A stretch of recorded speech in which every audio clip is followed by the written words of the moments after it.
Good. Thank you.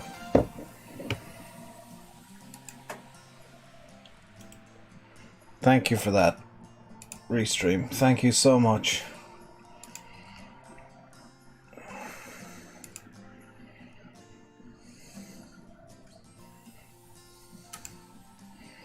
Because now I've got to set up the entire damn stream again.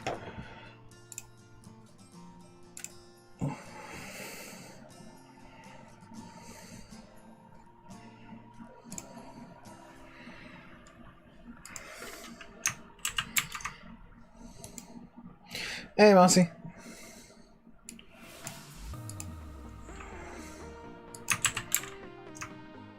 Just bear with, because everything's broken.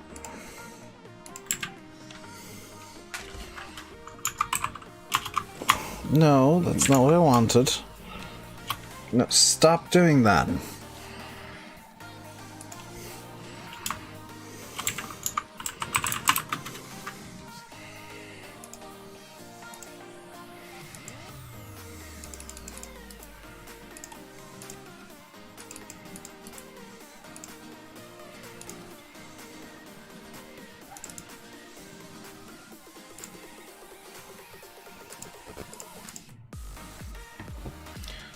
Right.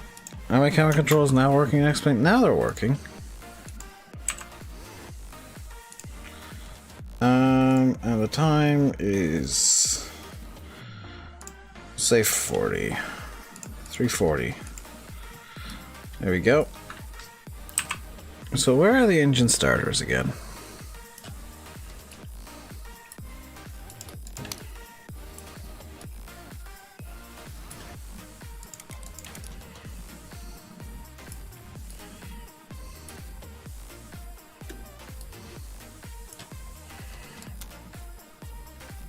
Get the APU going again.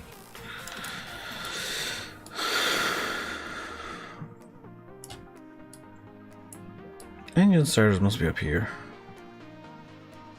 Ah, there they are.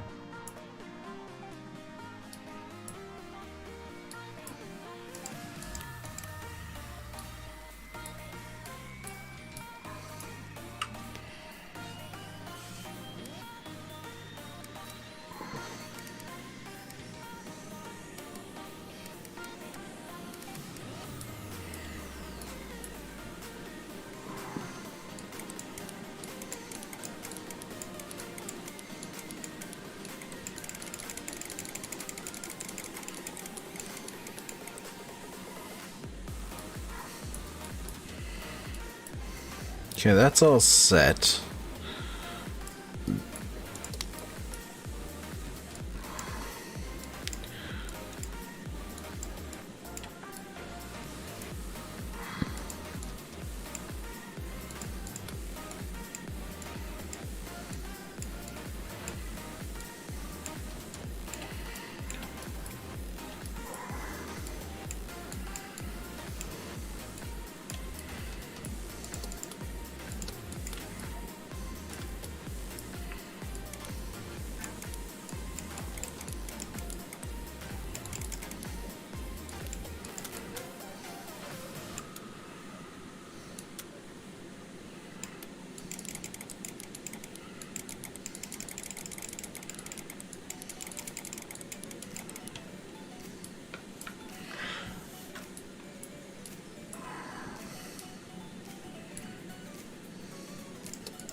Hmm.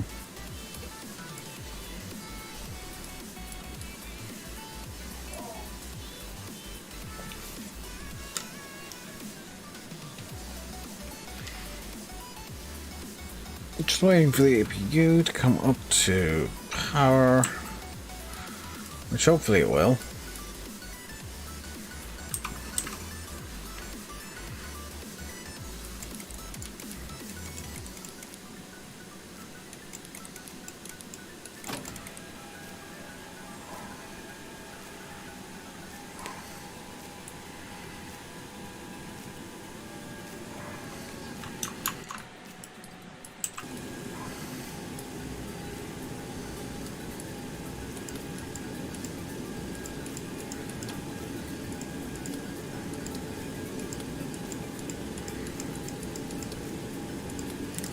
There we go. We're getting somewhere now.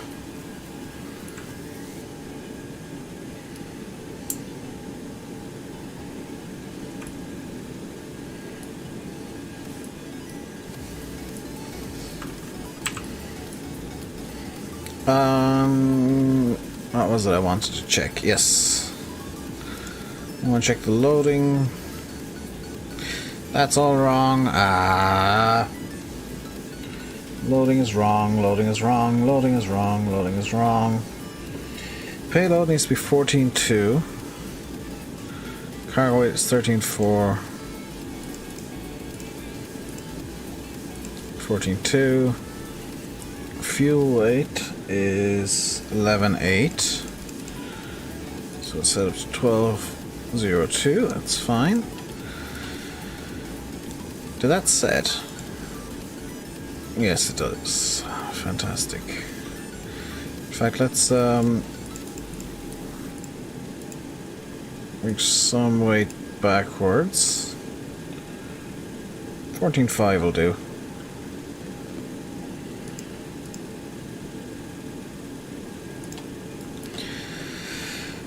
Flight plan. We're having to reset the entire plane, which is unfortunate, but oh well.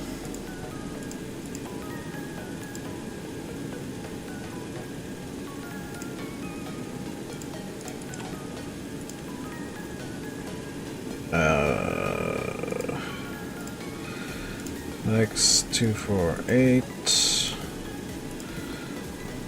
direct postal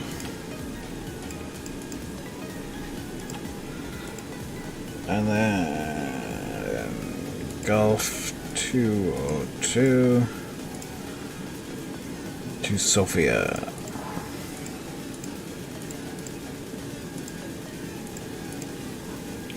Departing 15 left.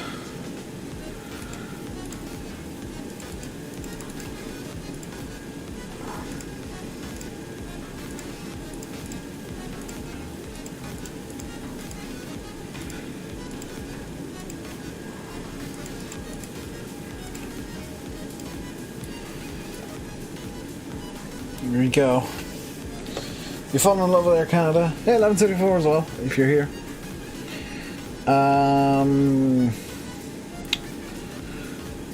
Set initial 140. Beacon on, wing, logo, nav on. And we will start engine number 2.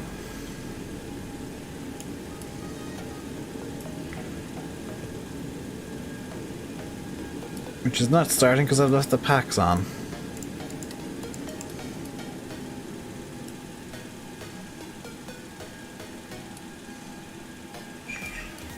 Let's try that again.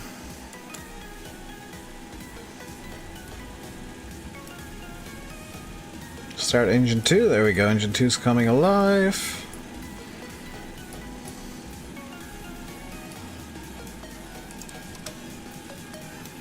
Feed it some fuel. We have fuel flow. We have N1.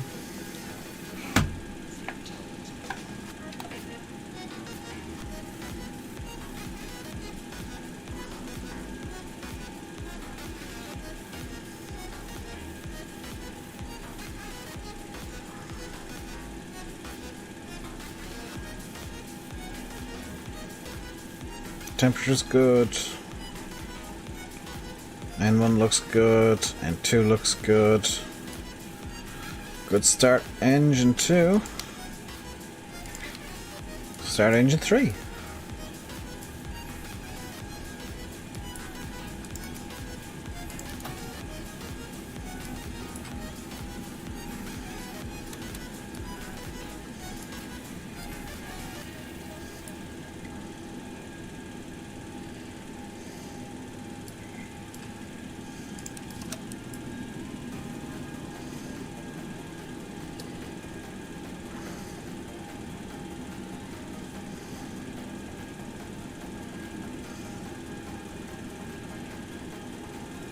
To be honest, I'm always in love with the FedEx livery on a 7.2. Like, this is just gorgeous. It is a gorgeous plane and a gorgeous livery. Good start engine 3.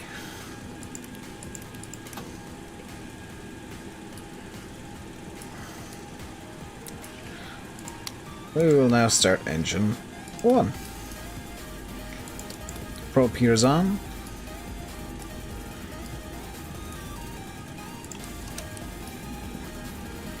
Give engine 1 some fuel.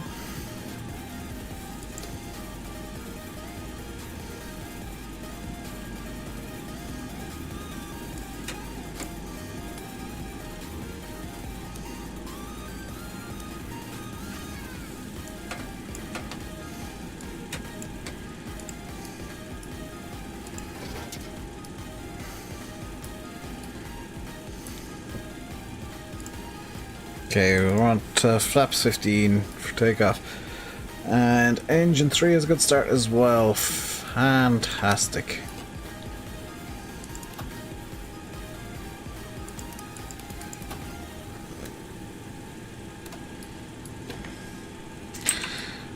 Back over here.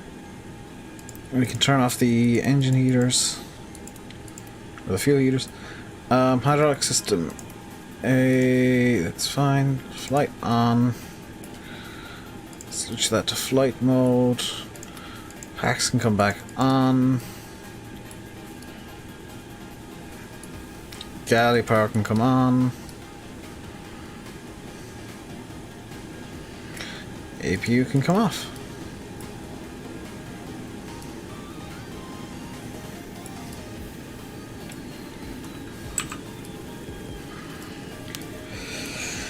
And what I'm going to do is I am going to get Navigraph up here. Just restream chat gone. It's over there. Restream chat, come over to here.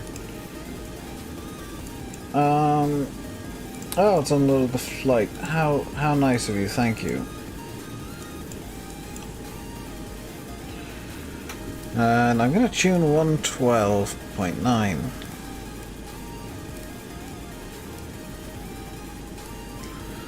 That should give us a read. Yeah, it should be basically 0. Go flaps 15.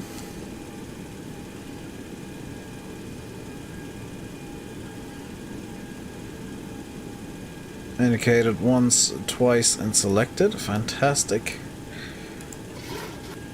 Get our trim gone there. Perfect.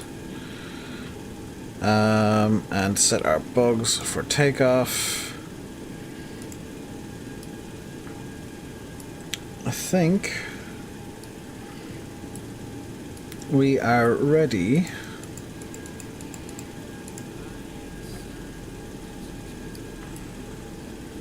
to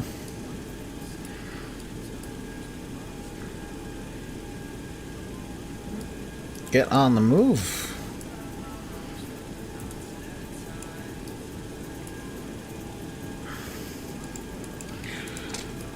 So park and brake off. Little bit of power just to get her rolling. A little bit more. And okay.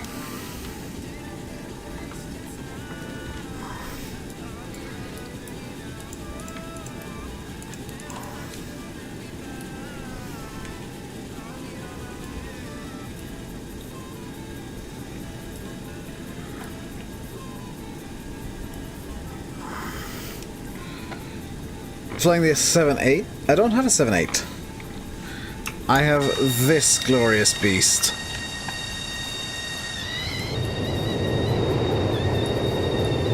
The FlyJ Sim 727. One of my favorite planes.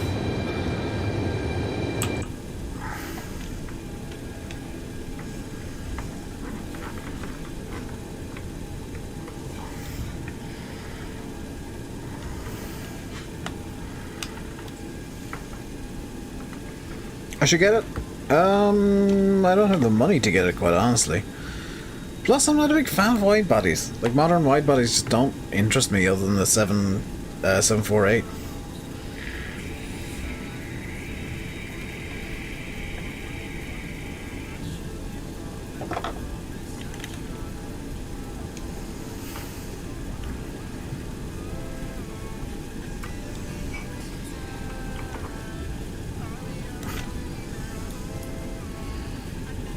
Heading needs to be 146.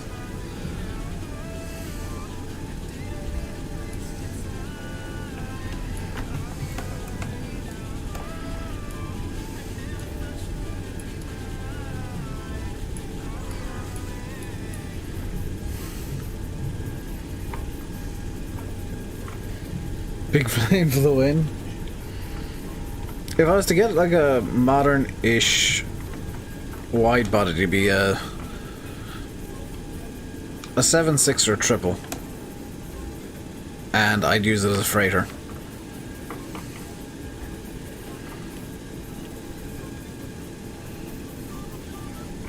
I think you should, SG. I think I should. I'm gonna do some flights off stream at some point, possibly Saturday, and yep, that is working fantastic.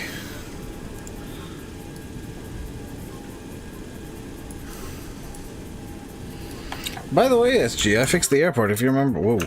If you remember last week, this was covered in red bits. Especially here. Turns out I needed a library that wasn't listed. So I have repaired that, and now the airport works properly.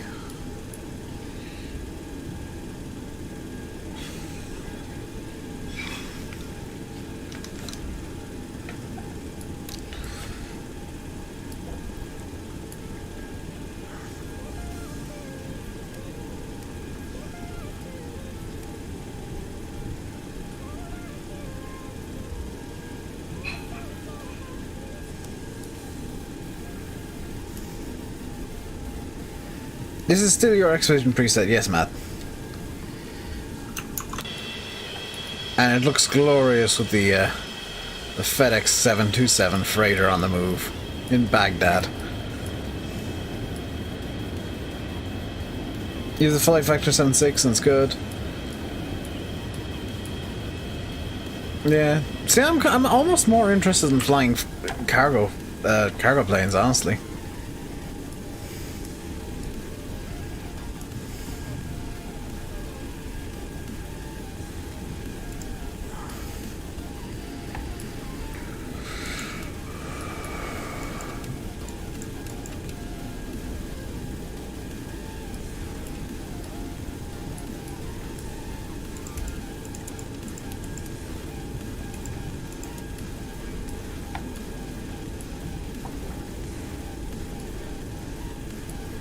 You know, coming soon, lighting improvements, cloud improvements. Ooh.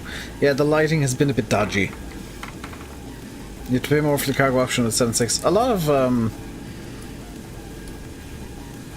aircraft guys do that, but I would pay more to get a cargo option. I'm doing good, Swampton Willie. Approaching 1-5 left. Keeping inside and keeping safe.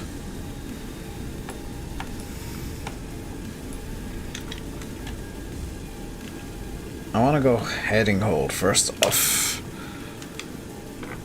Just to about 2,000-3,000 feet, I think.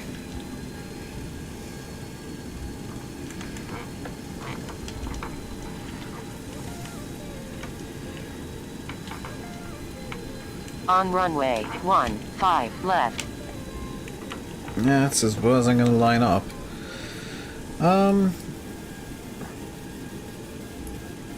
Let's hold the brakes. And get the EPR rolling up.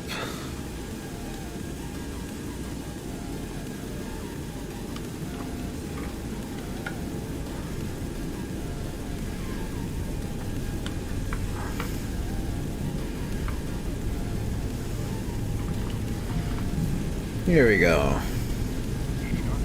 80 knots checked.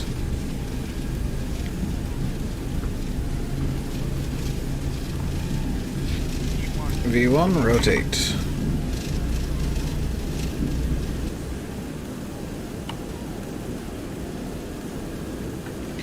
Buzz rate, gear up.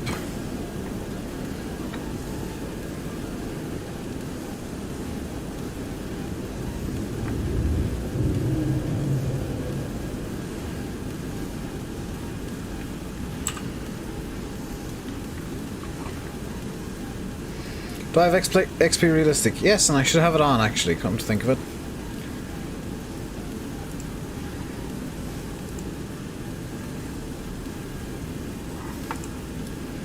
Thank you for the reminder. Okay, let's pitch down.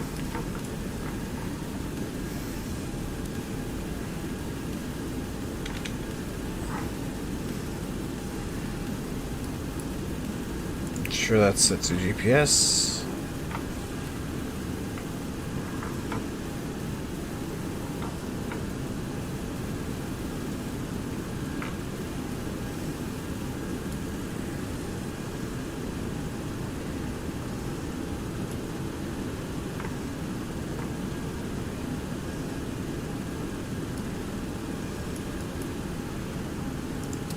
Engage the autopilot. Out select. IAS hold.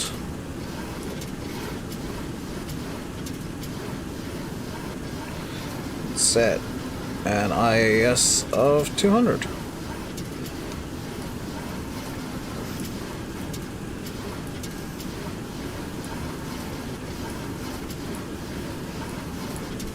Okay, so let's go direct intercept posto. Execute. So the plane should, but won't. Why is this?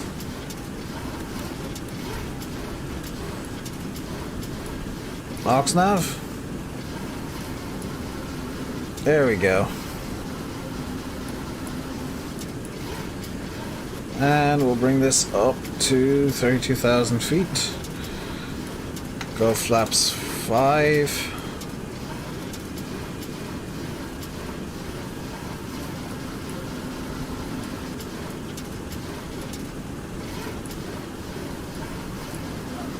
Hey, BMW Luke.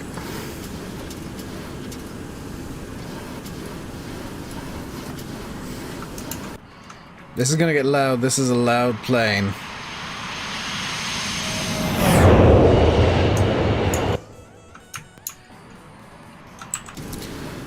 And we will throttle back to an EPR of 2.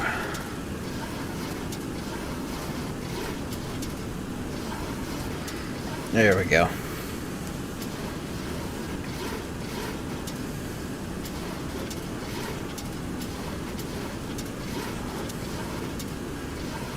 Accelerate up to 250. Flaps 2, flaps up.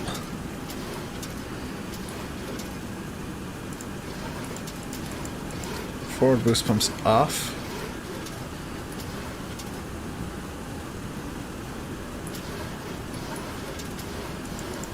Actually, that can go off. There we go. And we are on our way to Damascus. Hey, cuz.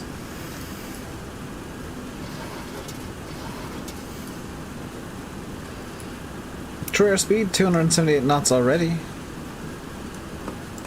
Turn landing gear off now.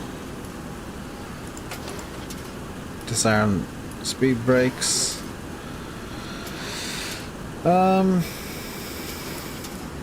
So we should be at top of descent in about half an hour. What? Wow. Okay. Do we have any SIDS for Sophia? We do have arrivals.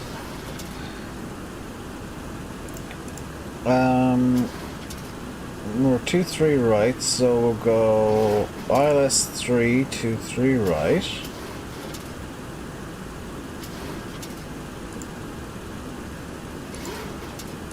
From Adra, that's fine. And then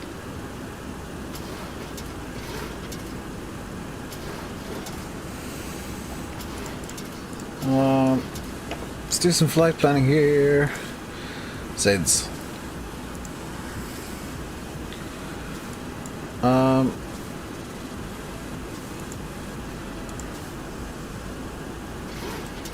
That's oh sorry, approaches even. No, stars. So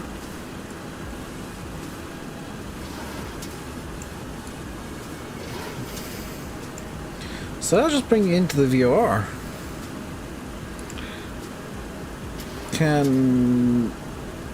Okay, so I'm taking the 2-3 ILS 2-3 right 3.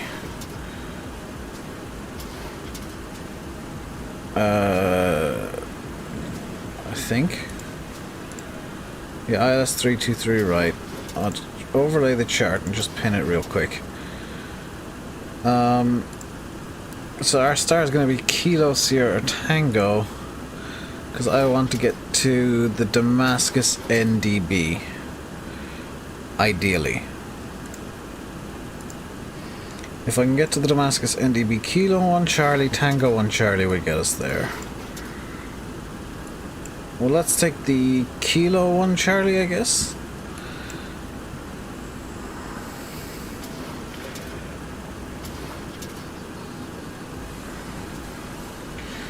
Yeah, we'll take the Kilo 1 Charlie arrival.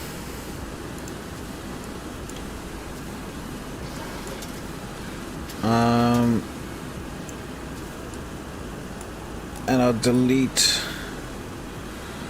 Sophia.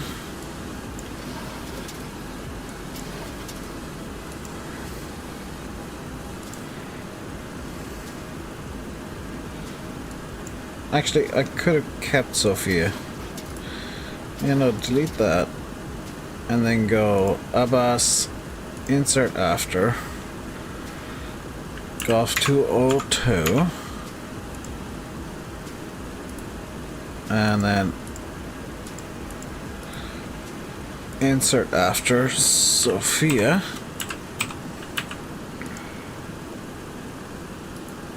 And then delete that.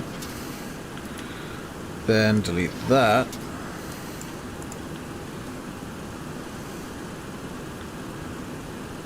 And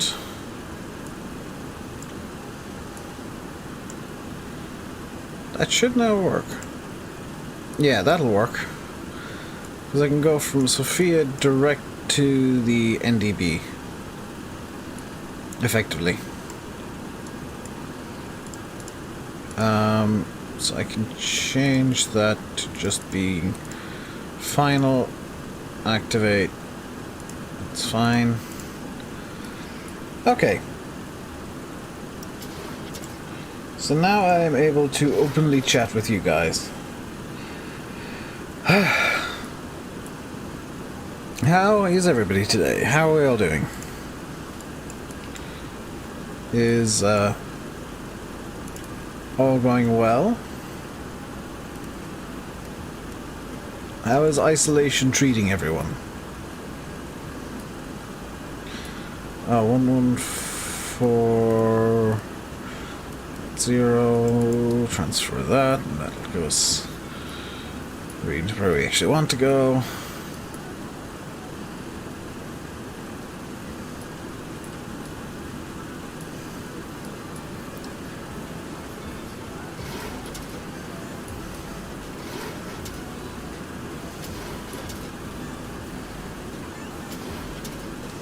There we go. Now I'm able to chat. I was just making sure that everything was going to be correct in the set out of trim. That's fine. Plodding along, cuz. Plodding along. That sounds about right. We do have alt select armed. That's all good.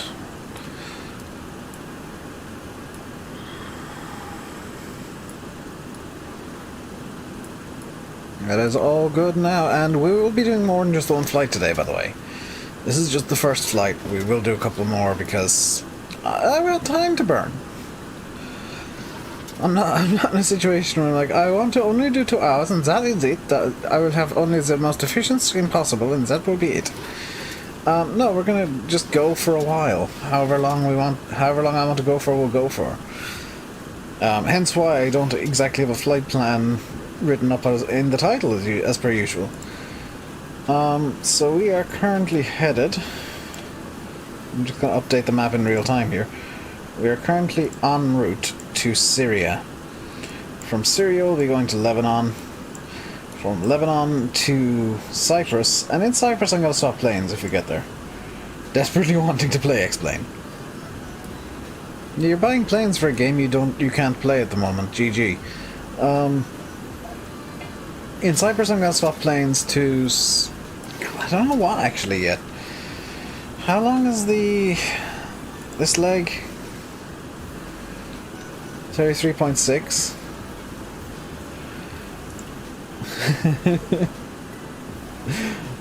So that's what, 15-20 miles? I think I know what I want to fly now. Okay, we'll fly something silly. In Cyprus. We'll fly something incredibly silly.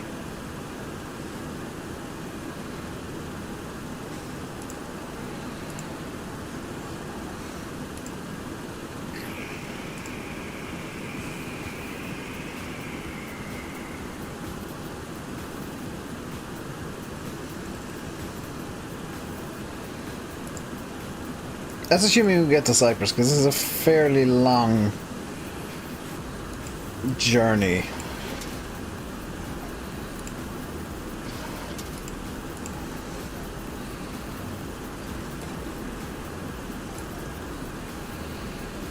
You haven't bought any planes? We were talking about having the 7.8 and the 7.6.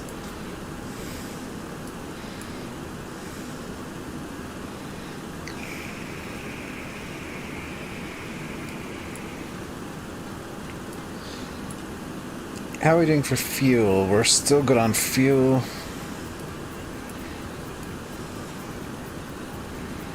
That's doing good. That's all perfect. Well, 7.6 ages ago, you want to buy the 7.8. Okay.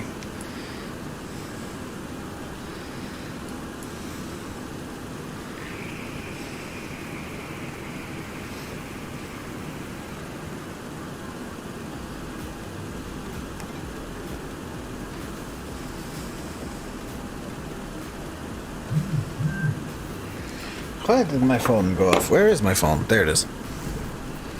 Why did my phone just do the vibrate thing? Oh god, I've got all of the message. Oh, by the way, for those of you that don't know, Simulate is thinking of playing other games. And the first one is a bonus live stream of The Sims, so if you have Twitter or Facebook, you can reply to his posts on there. Tell him what to build. I've told him to build Farm Sim. You gonna buy the 75, 319, 321, 330, maybe the triple. You are seemingly a fan of the heavies.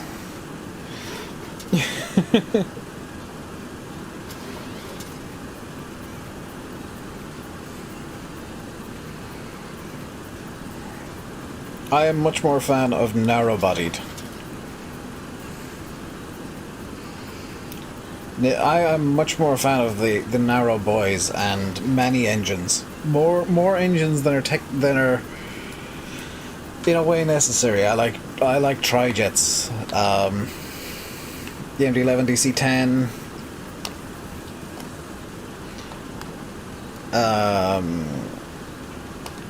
That's the L1011, the Trident, which is one that everybody forgets is the Trident, and that's actually my favorite.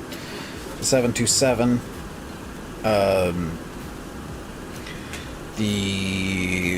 What one was Flight Data Sim streaming yesterday? The Illusion, I think it was.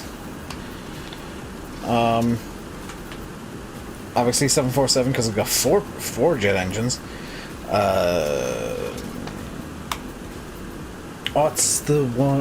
There's a BizJet that has 3. I can't remember it at the moment off the top of my head. Tupolev 154 is Russian Trijet. Thank you, Matt. Yes, the Tupolev. The Concorde, because that technically actually has 4 engines. I must admit, I am a bit of a fan of the A380 because it's Sky Whale. And, of Altimeter course... setting. Oh yeah, I've had the altimeter set on, whoops, 1008 this entire time.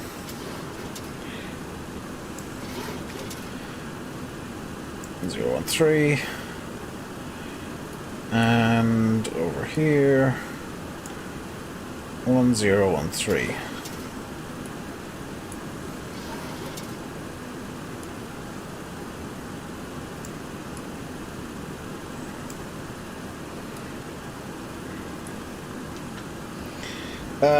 Yes, the Assault Falcon. Thank you, Matt. I'm a bit of fan. I'm of course a fan of the Antonov 225 because, hey, when you want a big plane, you might as well go hyper big. You might as well go excessively large with your big. Where are we on the route here? So I have the TANF VOR tuned in, and that's what's giving me the 0 on the DME2. Is that a VOR DME? It is a VOR DME, so we should be detecting that fairly soon. That said, we're still about 200 miles out from it. Because Modic to Tanf is quite a distance. I could, in theory...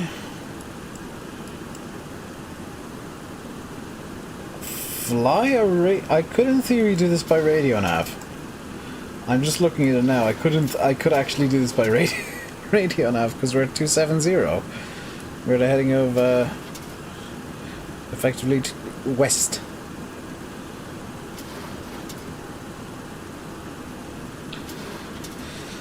And there's our DME2 come in.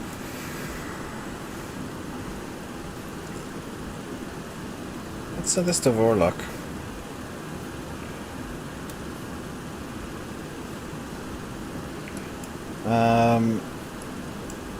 It's the 268 radial I want.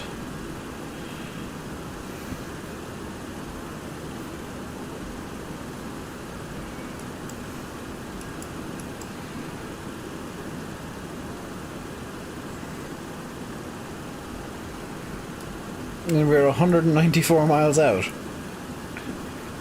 So this plane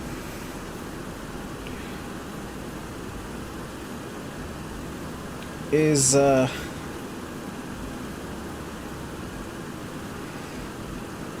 longer flying using GPS.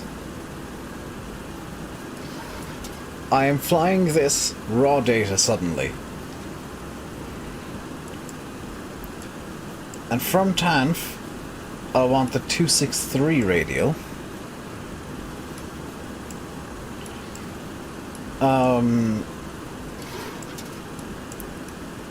Until 18 miles from the Damascus VOR. So if I tune in the Damascus in set 2 here, which is 116.0,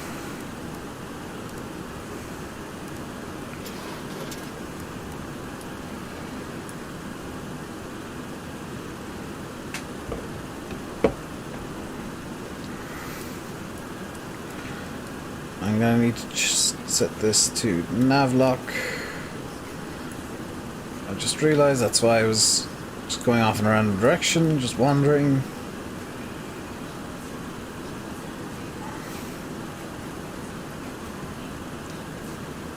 Hey again, Aaron. Got the lighting just about perfect on your X-Vision preset. Nice. To be fair, whoops, it ain't bad in this one.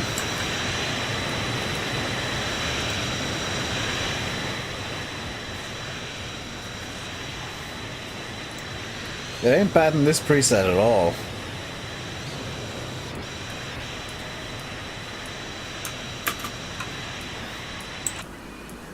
Also, these all need to be turned off.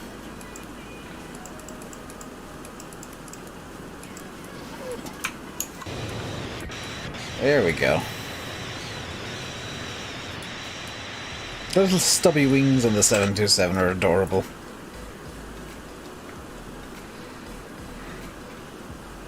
So we should be intercepting the 268 radial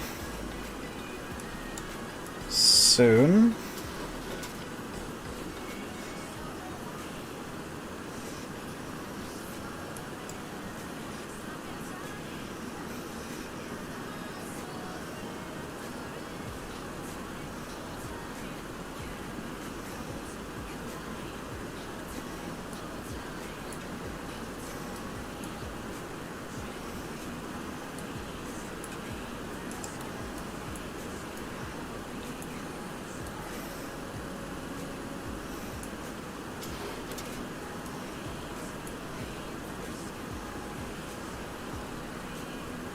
This plane doesn't seem to want to intercept the 268 radial of TANF.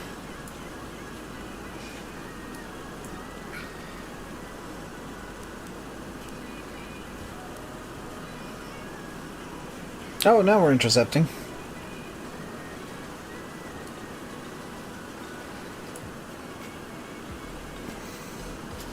The problem you're having is ground is too dark for outside. Sun was in the sky. Fix it now. I feel like the light is more realistic in correspondence to the sun. Not very nice.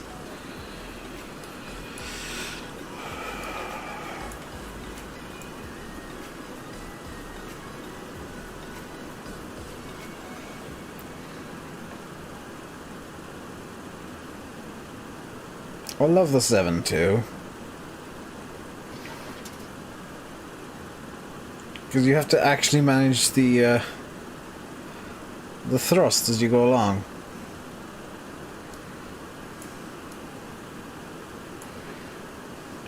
Let's do a bit of a flyby.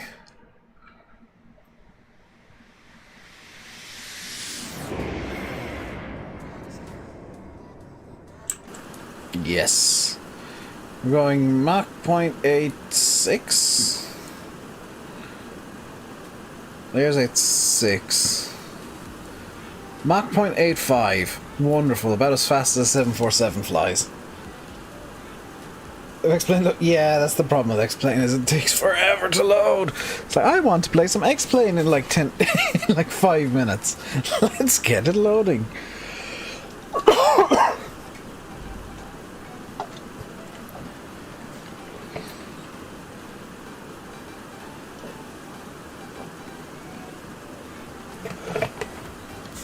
It doesn't help me with all the auxiliary programs I have, because if I want to load up X-Plane to do a flight, I also pretty much have to load up Simtuka Pro, Active Sky, Navigraph.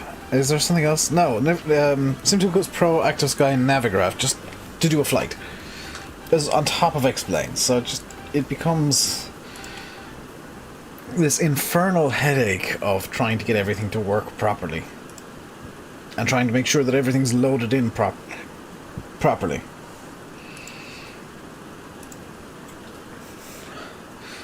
But everything is loaded in properly. We're now hitting Mach 0.86, so I think my 1.9 EPR is about right for going as quickly as it possibly can. 150 miles out from the VOR now.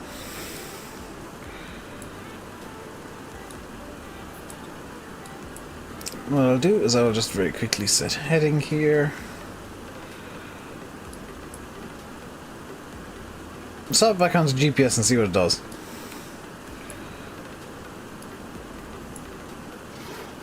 Yeah, we're quite a while off our GPS track, even though I was following the actual raw data path. That's interesting.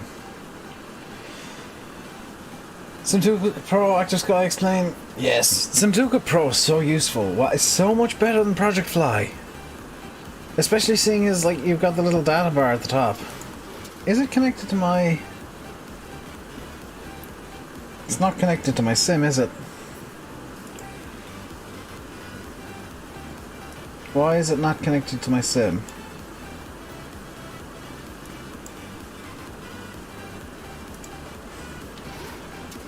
Reset sim connection. There we go.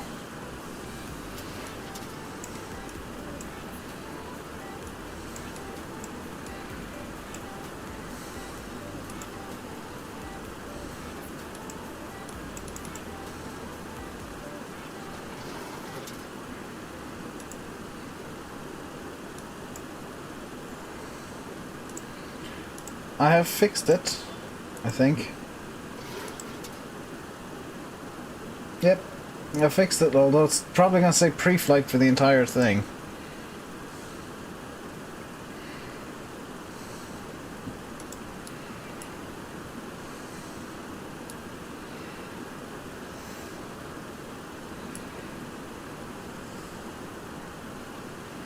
Just buying a year's subscription to Navigraph if you do VATS.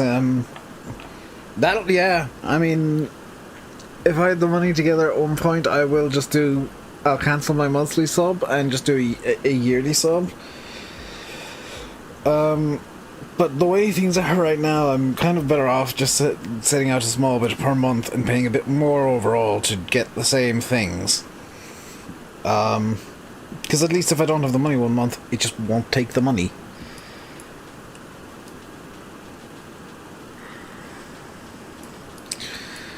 It's... I don't know, I have everything set up there.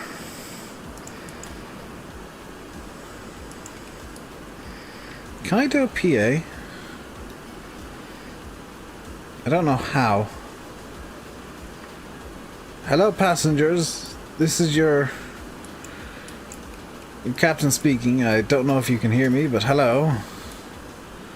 There's gotta be a button somewhere to do this. Passengers, this is your captain speaking. Oh, hang on. PA. Yes. Hello, passengers. Passengers, this is your captain speaking. We are flying to Damascus. Even though this is a cargo plane, I'm calling you passengers. Good cargo. Boxes behaving very nicely. Thank you, boxes. Goodbye. You're gonna need charts. If you do VATSIM, most airport charts you can get online is the thing.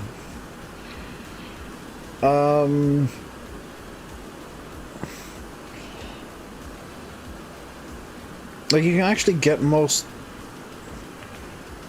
I know I'm in a freighter, that's why I was saying the boxes are being very good. most charts you can get online.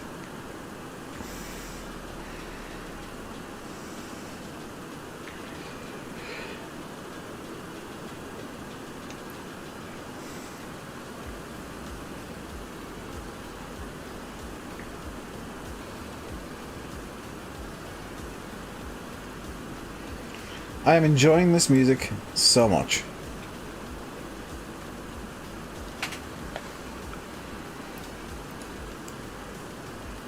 I'm slightly concerned it might be coming out through my headphones. Because I'm seeing the mic peaking in time with the music, which is slightly worrying.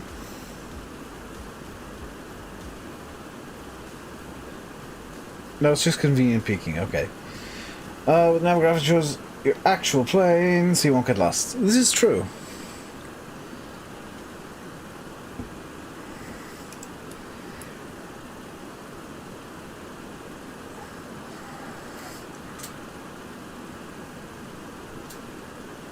We are 111 miles out from their waypoint now.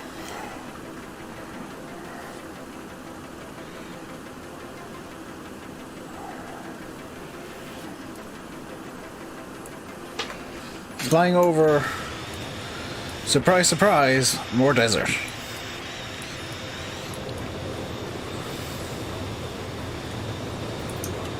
That is a beautiful screenshot.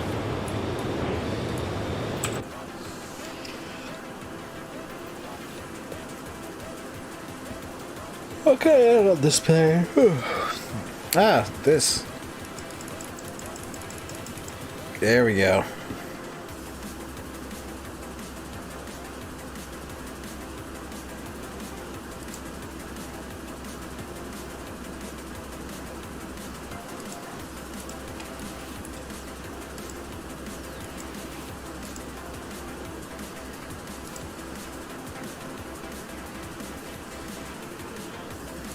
Perfect. Old school VSI.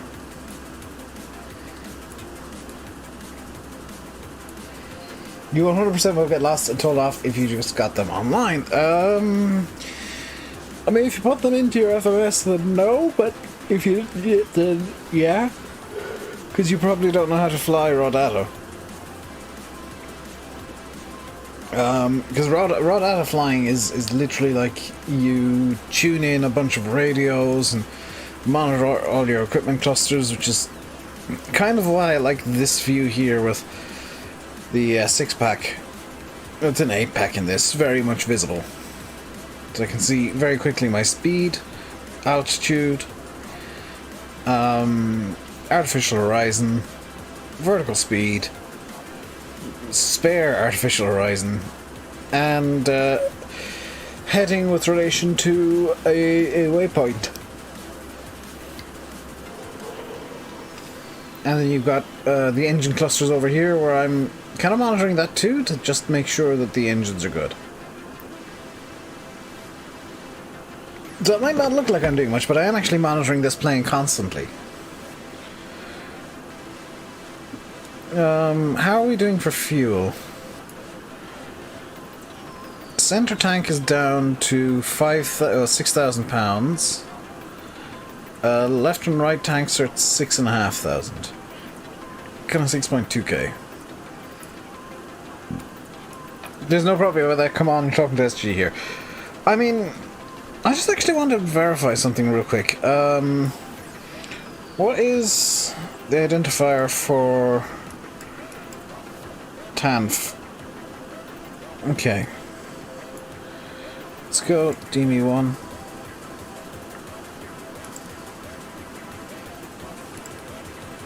Nav1.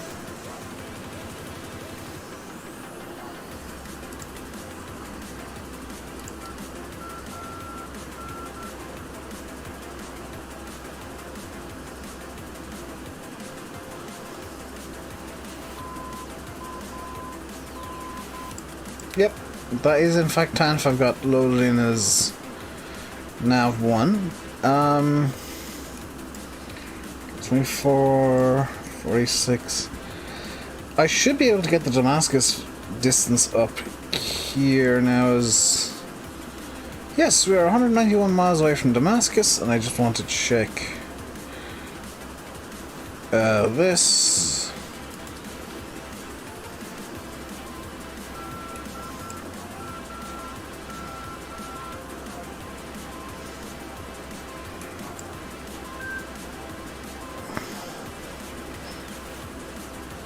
Do that again, please.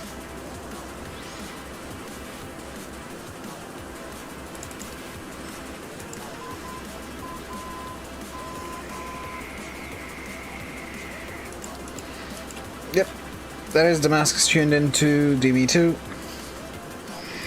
Don't need just badly X-Craft and SSG, both have their own advantages, hard to choose, yeah. Do I think you're going to understand what a few beeps mean? It's Morse code. I was listening. It sees dots and dashes under the Damascus sign here. The sign saying Damascus. I was listening for dash dot dot dot dash dash dash. And that's what I heard through the radio. Just then through the... That's what the beeps were.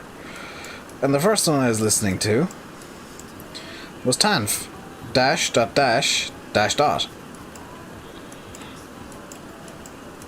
That's why they have the Morse code on the... Like, if I tune in the Damascus NDB real quick, or ADF, which is 342, and bring that up on the radio.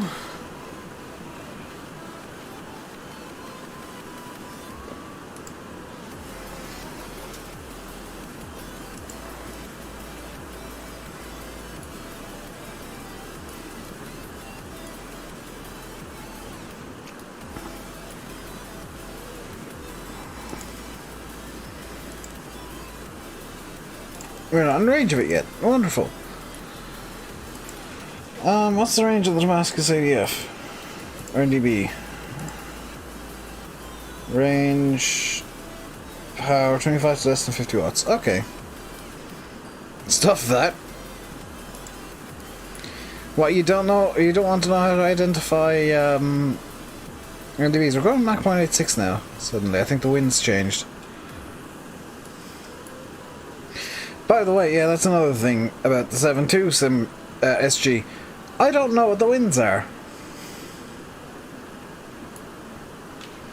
Ooh, we've got a terrain change coming up here. We're going from desert to brown. I'm guessing that's supposed to be foresty desert. I'm not sure what this texture is supposed to mean.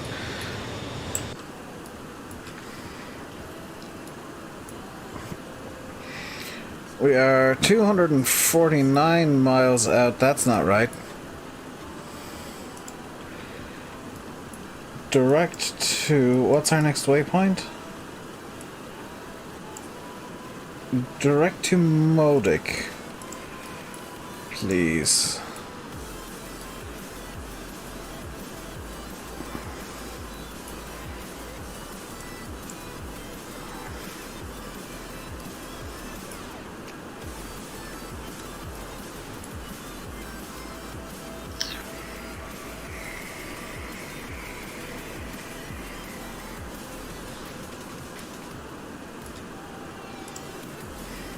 There we go, that's better. 45 miles out from top of descent. So I will set the top of the ILS as our top of descent.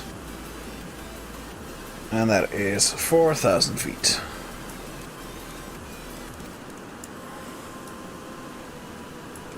You wouldn't mind getting a 732. It would also be much the same as this SG. You are aware of that. Like, you are aware the 732 is very manual as well.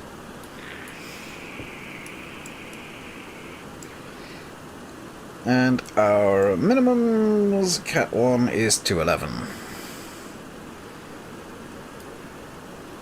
So I set to 210. There we go.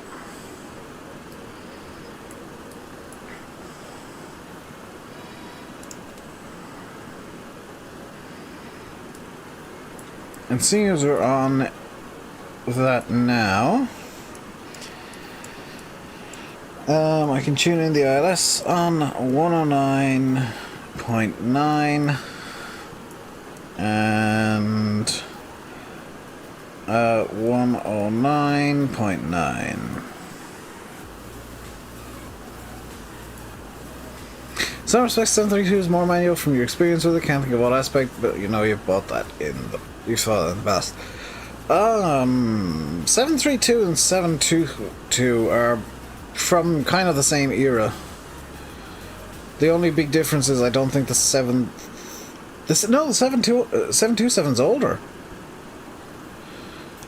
So it shouldn't have... It shouldn't seem... more manual than the 7.2. Okay, we're back on our flight plan now. Wonderful.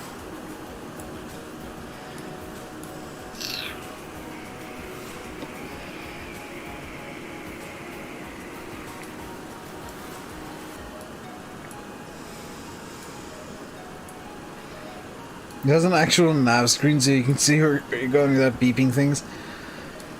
I mean, if I was flying the 732 SG, the cluster would look much the same as this. I would fly it old school. If I'm flying an old school plane, I fly the damn thing properly.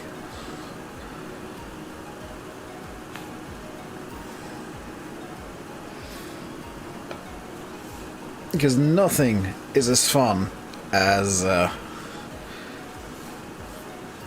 doing some old school raw data steam gauge flying.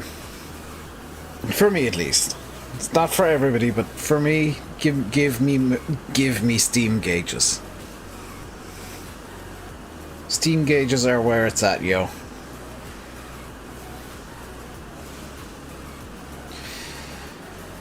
Sun32, Captain Canada the other day, didn't see much difference with Sun38. The systems are much the same. Like, obviously the 738 has much more modern systems, but the 732, it has, you know, 737 hasn't evolved much. It's from the same family. Is my, oh god damn it! I left my AC refill over here. Just gonna casually use clipboard to get it, because I have clipboards in my room for reasons. Because. And, oh, the carpet's done the thing again. Lovely, I'll need to fix that too. So we are 14 miles from top descent. I'll start slowing the plane down now.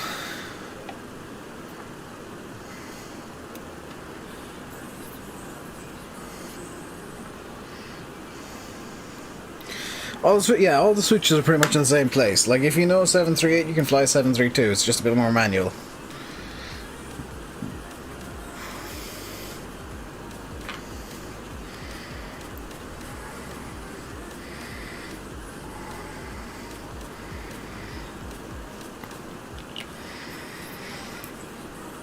So we're dropping 28,000 feet, 28 times 3. 8 threes there. Yeah, DC3 yourself. DC3 is very fun to fly. DC3 is very, very fun to fly. Like, I just like... Give me old steam gauge planes. Or any plane that has a steam gauge. I am going to be a happy bunny.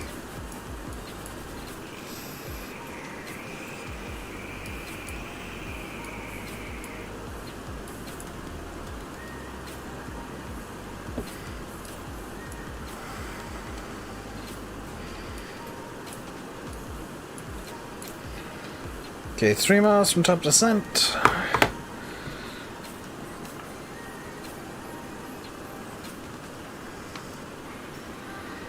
Two miles.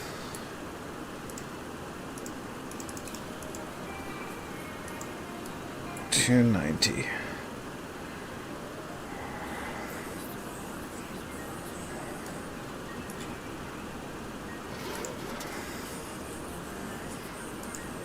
Top of descent.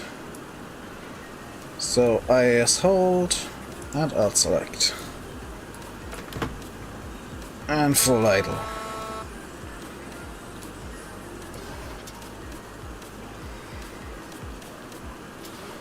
But the sound isn't too accurate. It kind of is. But yeah, it can sound inaccurate.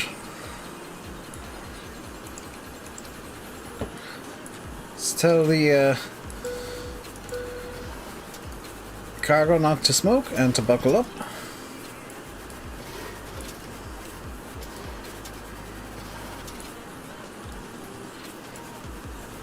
Flight idling now, our way down to 4,000 feet. Now I don't have scenery for any airports today. I don't think. I might have some for Damascus, but I don't have. I didn't go out and look for scenery because reasons of because.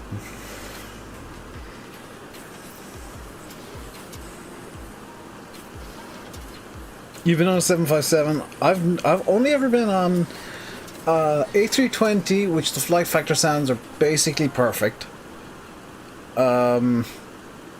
Both of the SSGE jets I've been on in real life, and again the sounds are more or less correct.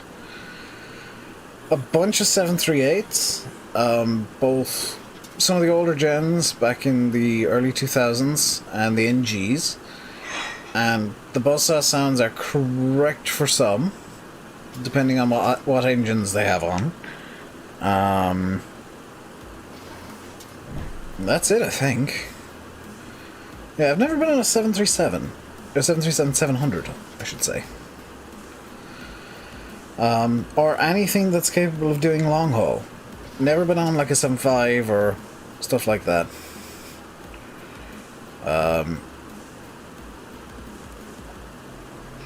So we got called FTC into the sandpack for the default 737. Sounds more accurate in the areas that Zibo needs.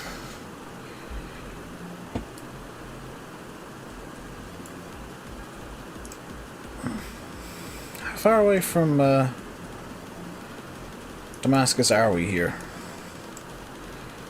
So there's Damascus.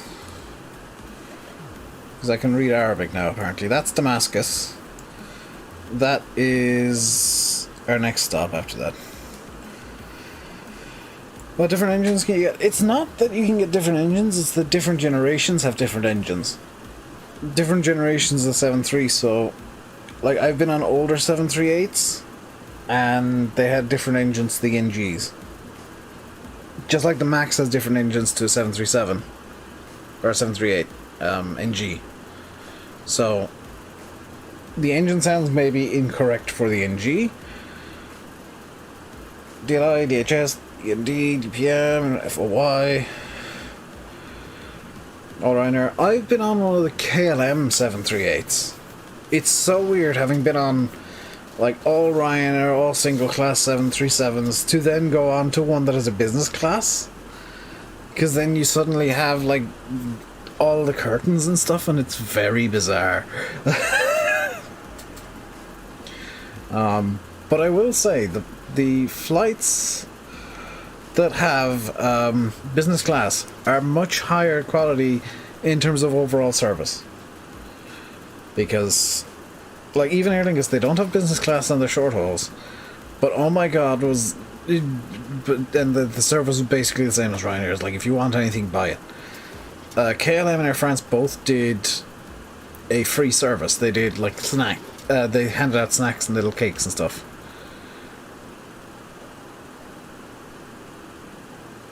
It's a 1 out of 270 chance. Ryanair have like 270 planes.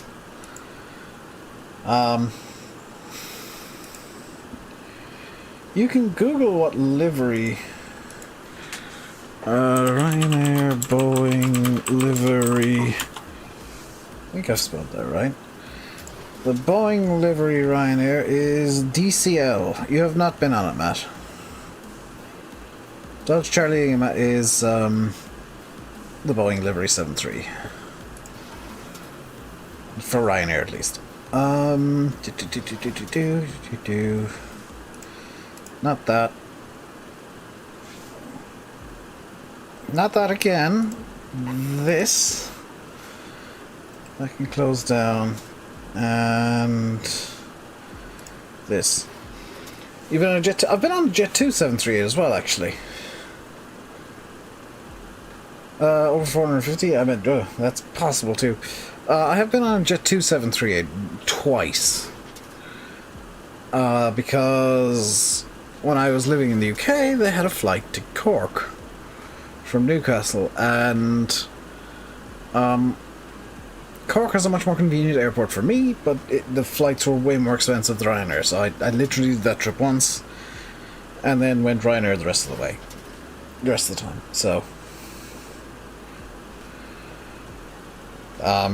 I don't know what Ryanair liveries I've been, what Ryanair ranges I've been on. Most of them have probably been retired now, because last time I flew Ryanair was 8 years ago, and that's towards the top end of the age range of their fleet. And I don't, I think the plane I was on at the time was quite old, so the plane I was on has probably been replaced. You're meant to be going on 7-3 in August.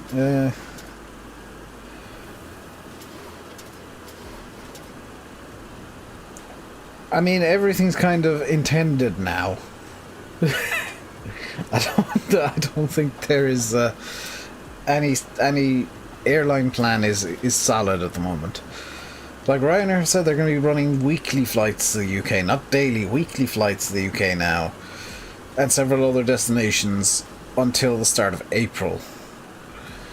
And they're not planning any flights for April and May.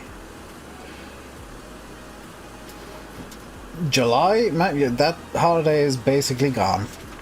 You ain't going to Corfu, I'm afraid. I think it'll be August time before we start seeing kind of airlines start to come back to the way things were, even vaguely start to get back to some sort of operating procedures.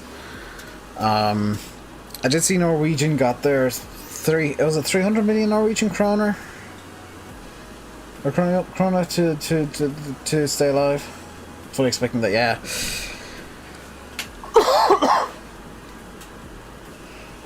I mean,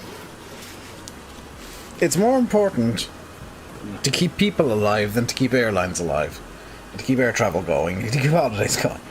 So, Michael O'Leary might have to give us some money, imagine that. I mean, Ryanair have something like 9 billion in reserve. They're not exactly going to go broke.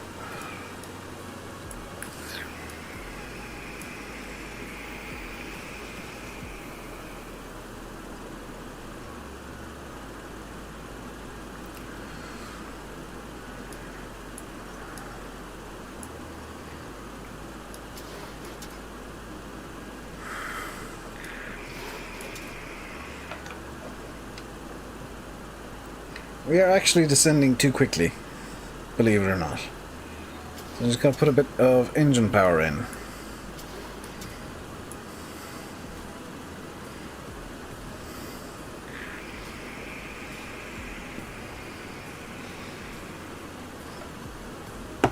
He's worth 1.3, yeah, but I'm be honest, he's done really well. Like, Ryanair was nothing when he took over. They were on the verge of collapse. He took over, and now they're Europe's biggest airline. So, like, as much as I want to meme Ryanair, and as much memes as Ryanair can be, Michael O'Leary himself is a really good businessman.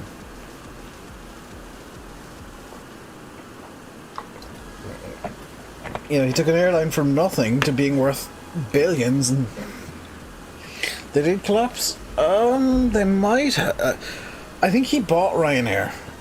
He bought Ryanair. I can't remember if they collapsed or if he saved them from collapsing. Europe's biggest airline with a famous YouTuber working for them. Yeah. More than one, as far as I'm aware. But I think people who want to be pilots, unfortunately, need to look, kind of maybe look at alternative careers for the time being, because airlines are going to be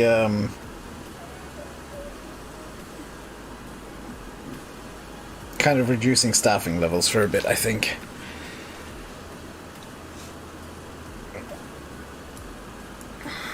Okay, let's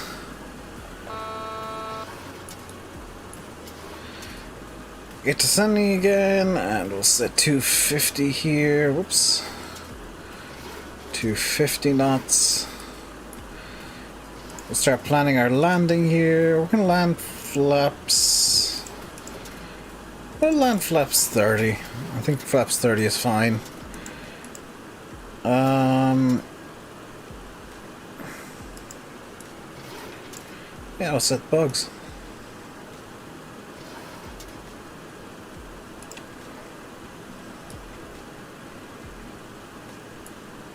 Yeah, Mentor works for Ryanair. That much, I'm sure. Because when he went over to Ireland, he was and did the few videos with the flight school. It is the flight school that works directly with Ryanair. It is Ryanair's flight school in Cork. Granted, they also work with Stobart Air Lingus Stobart Air, but the only 737 pilots they teach pretty much are Ryanair's. He's on the Ryanair website. Is he?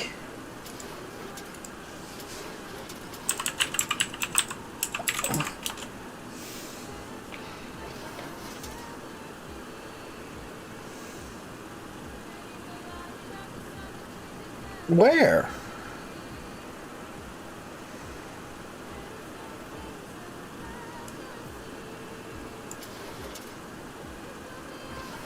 Something to do with training.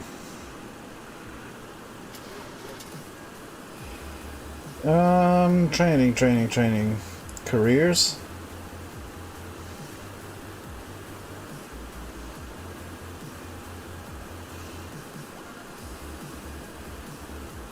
Pilots.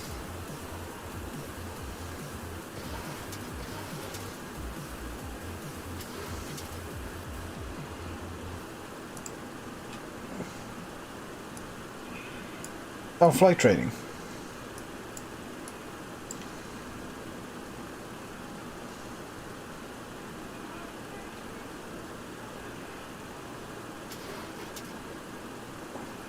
He's not on the flight training page now, so... Graduate program?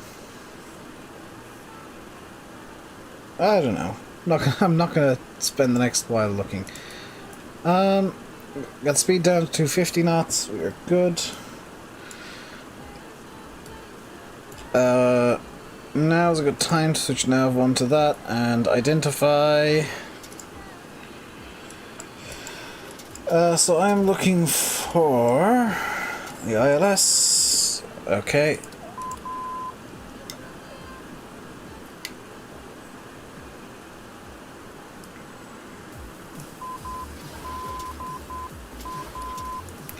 That is correct.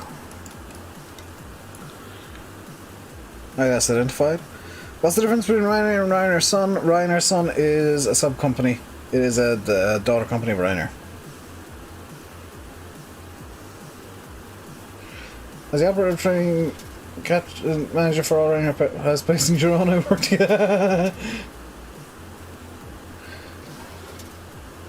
GG.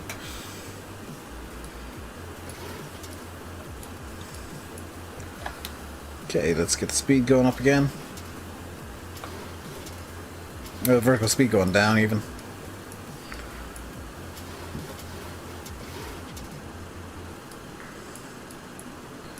Get the landing lights on.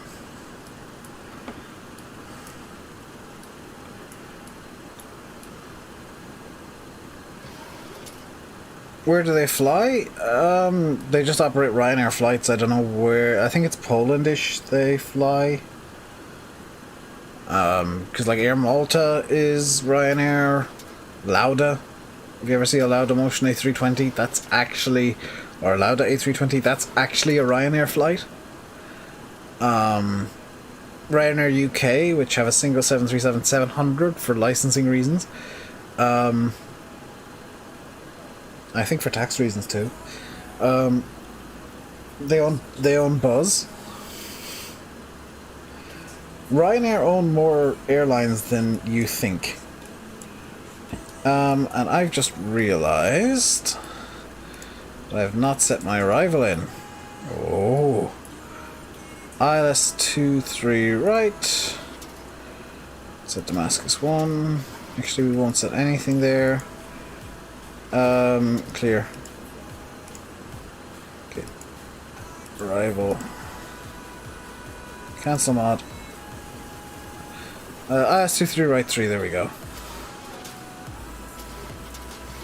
And execute. There's discontinuity.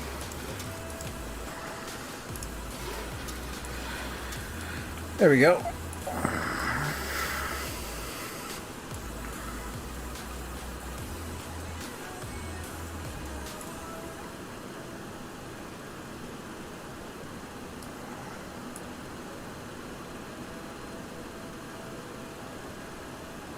Yeah, the Maltese ones do a lot of random flights. The Polish ones tend to operate from Ireland to Eastern Europe. Eastern European flights tend to...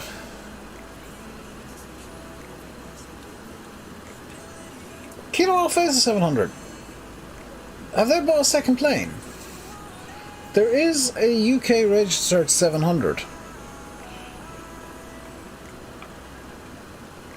Unless they got rid of it.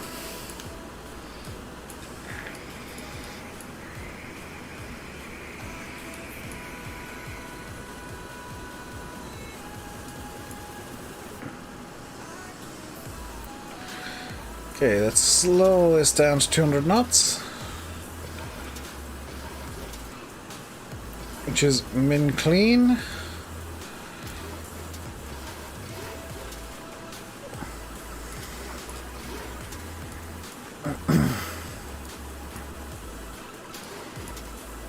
Can we have an IS intercept? So let's go full idle.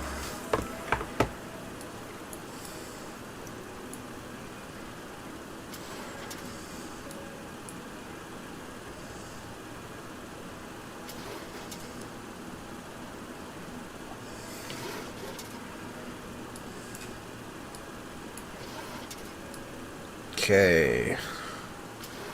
Since we level off here. Just gonna set heading.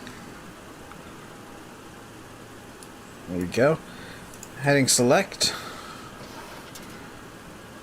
And then nav lock. And we want 225.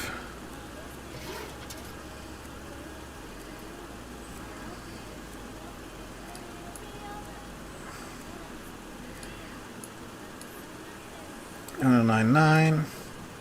Set that to 1099. And again, 225.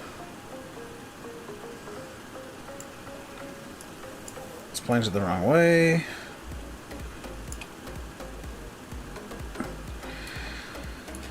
$225. What is our arrival airport again? Whoops.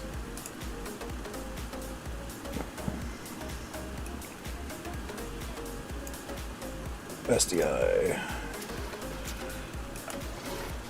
Oh, SDI.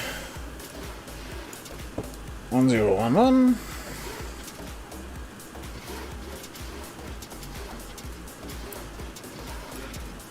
One zero one one. And 1011. Set 3 times. Fantastic. Flaps 1.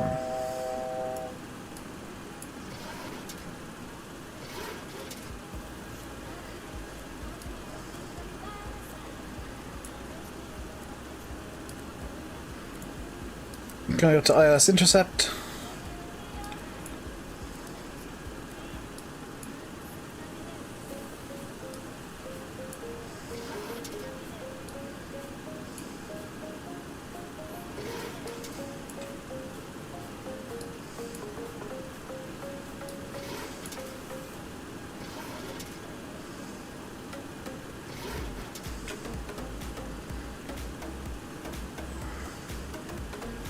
Speed down to 180 knots, please.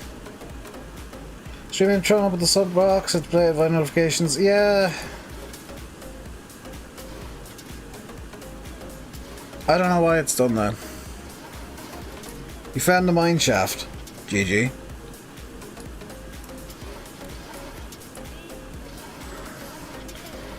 Probably just blast it. Yeah, we've blasted through the intercept, but that's fine. Flaps 5.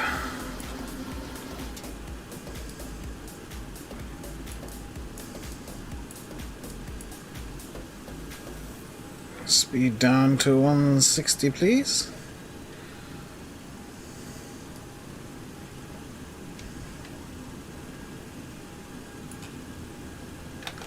Flaps 15.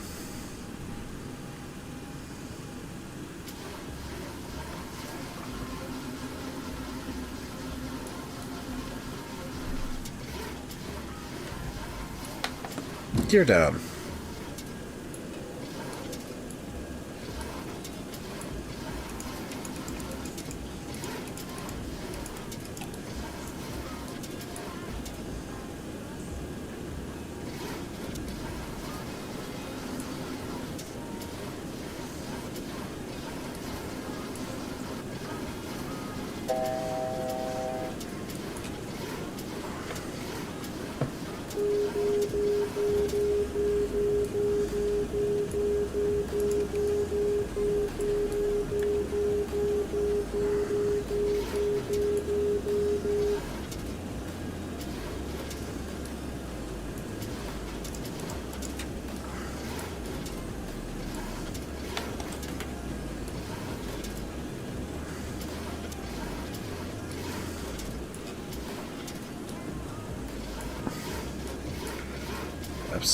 Whatever that is, 20, flap 25, and flap 30. 1,000.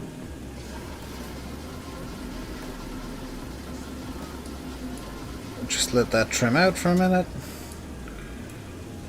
And we'll kill the autopilot. Approaching. 2, 3, right. Sink rate. Sink rate. Pull up. Pull up. Pull up. Pull up. Yep. Pull up. Pull up. Who died? Pull up. Pull up. Pull up. We are very dead. I forgot the engines didn't. I forgot there was no auto throttle.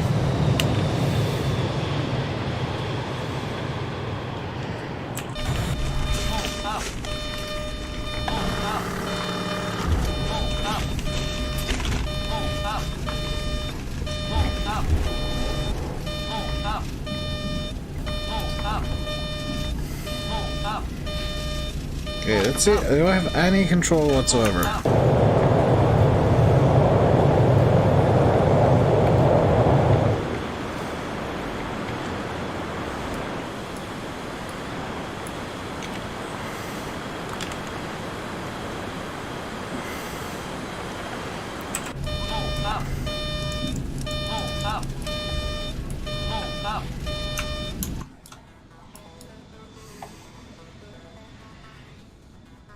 I have some control over this plane, despite the fact that we clearly blatantly crashed it.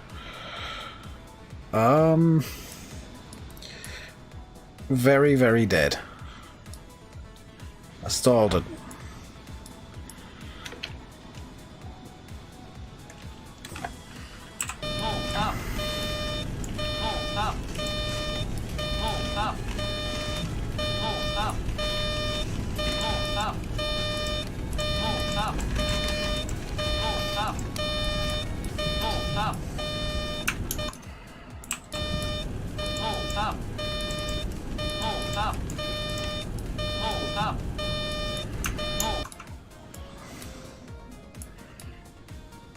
Very extremely dead. I'm gonna count that as landing, even though, you know, there was a slight crash involved.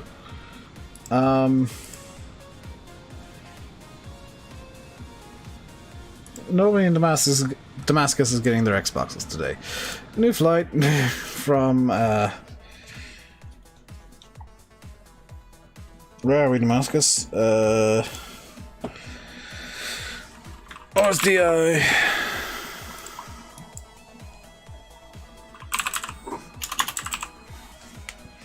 Do we have a cargo apron here? Oh.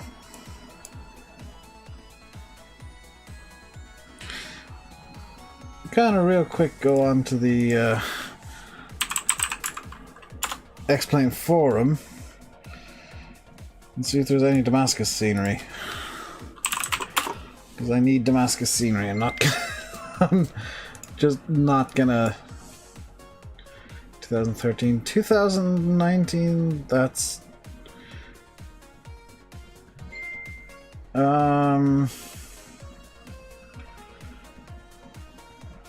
Aleppo. I mean, I guess. Yeah, I guess we're gonna have to start on the runway. I need to complete flight.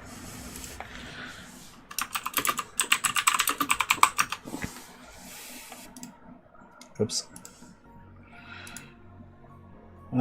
I need to do a quick Google here for what's the name of the airport? Beirut.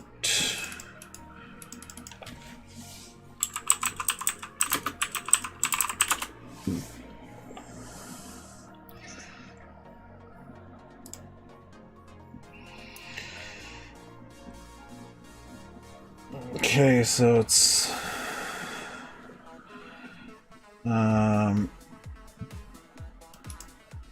new flight,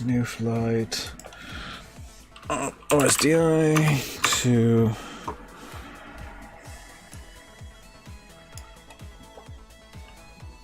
OLBA, flying the 722, 122, FedEx, 122. Generate plan.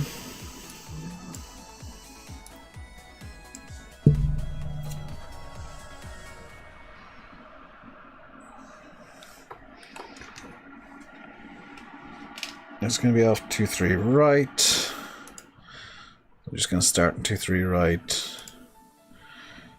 722.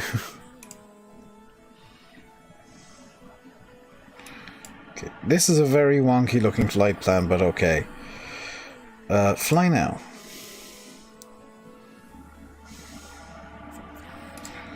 And load that into this. That is incredibly dumb looking. I don't think we're going to get up to flight level 220, to be honest. But we're going to try. That's what our flight plan says we're trying to get to. I don't think we'll quite get up there.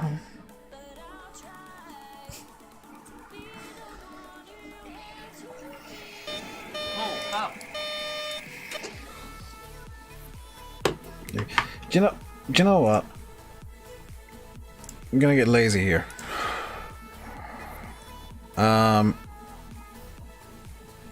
Where is it?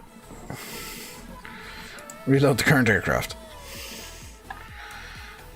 This is gonna give us flight readiness here.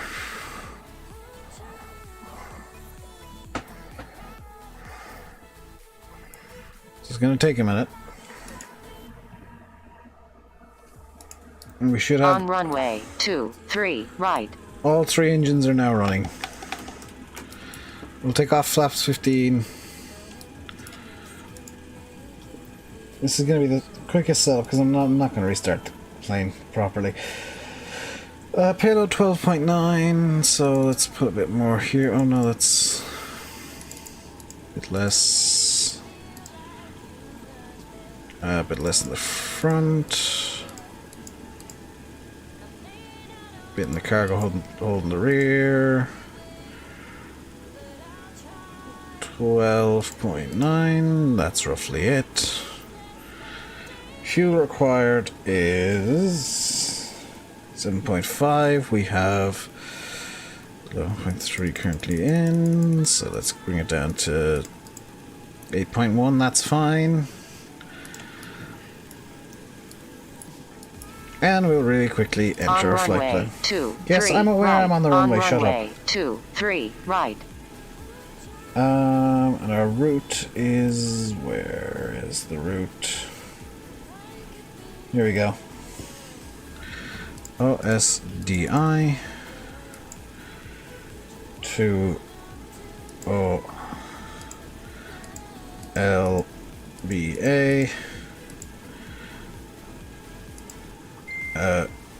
FedEx 122. I think the guys are making fun of me on Facebook. To labor.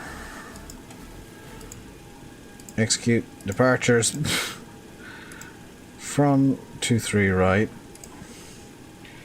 is the labor 1. Execute, and the departure is going to be, the arrival is the labor 1 Romeo. At 221, it's an RNAV. Take the transition, sure, why not? Cruise is 220. Just set 15. Well, we'll figure out stuff as we go along. 220. Just gonna complain about the cruising altitude. Need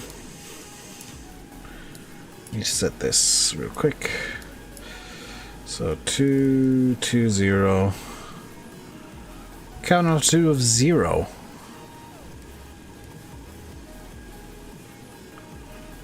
Okay.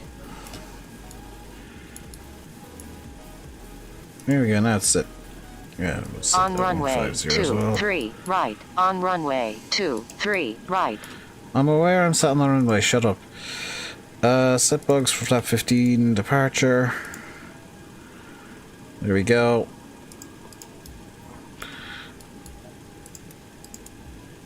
Lights are on. Correctly, do that, do that, do that. And we are good to depart. Set the trim. And without further ado, quack the engines up to full blast. And let's go!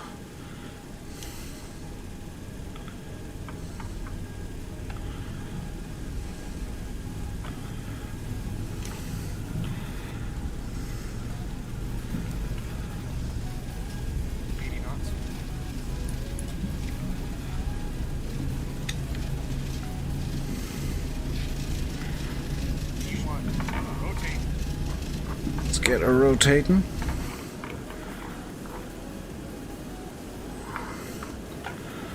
Positive rate, gear up.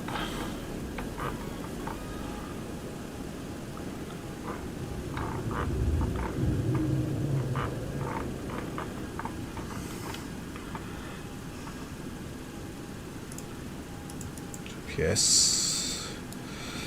Set nav lock.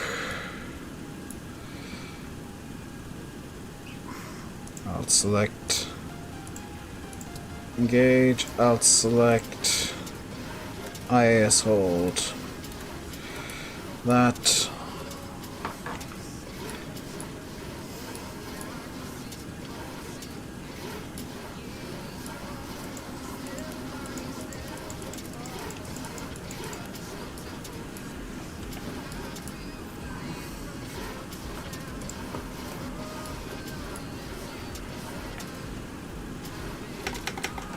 And we'll get the flaps up.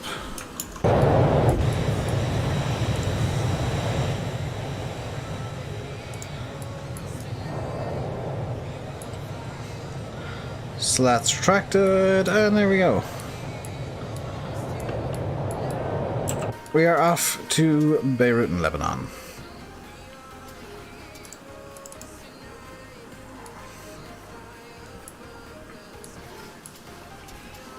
Hey Frederick, you've just missed me accidentally crash.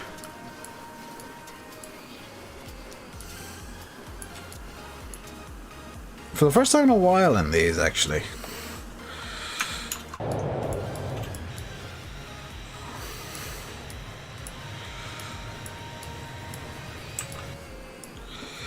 Just want to make sure that I'm actually en route here. Yes. So it should be... That's not correct. Why is that not correct? Direct to Damascus, NDB.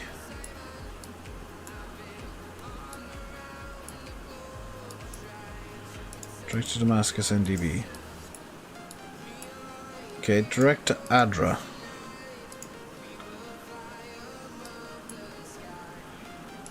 There we go.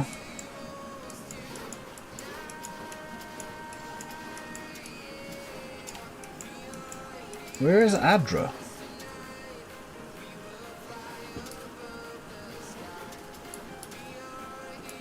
Oh well. Through 10,000, lights can come off. And I'll set standard as well. Twice. 3 times.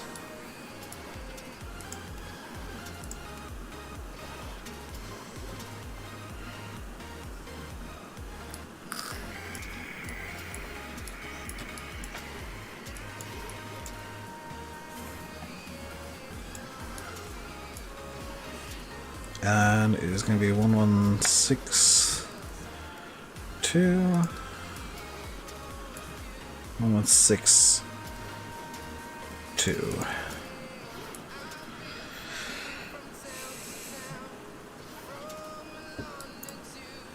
Let's see if we have a top of climb. 220, please. Give me 220. Top of descent is 68 miles away.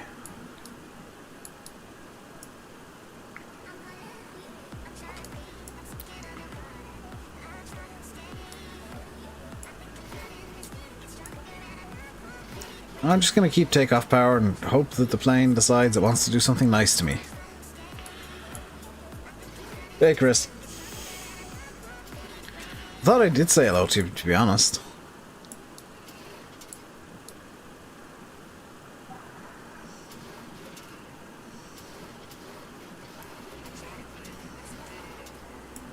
There's the airport we just left. 16,000 feet below.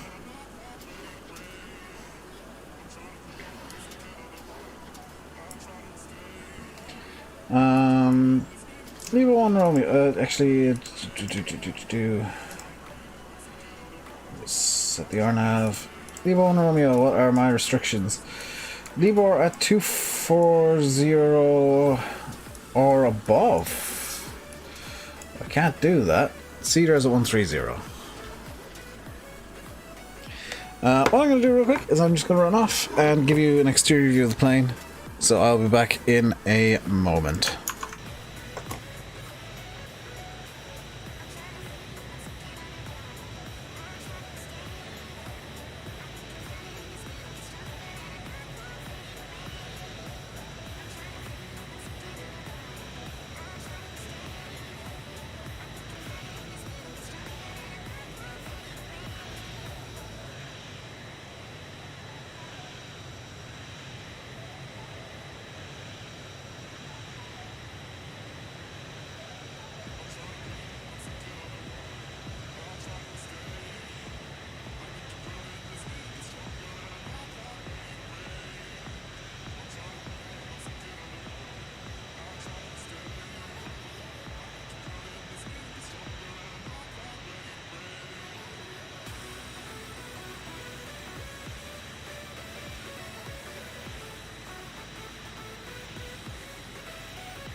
There we go, I'm back. How are we now? 220. Perfect. Just let the speed go completely out of control because I don't need it under control. That is Damascus below us, I believe. Oh, there's Damascus. It's not really Damascus, it's just kind of a set of textures that maybe or maybe not look like Damascus. But hey,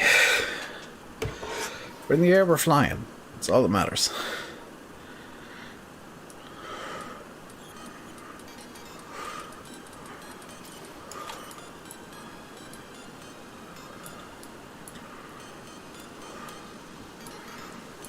Arm auto brakes to medium. We're good. Is my work back on? It is good.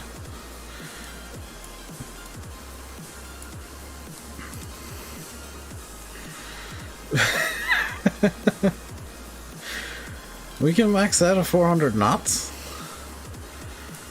I seen.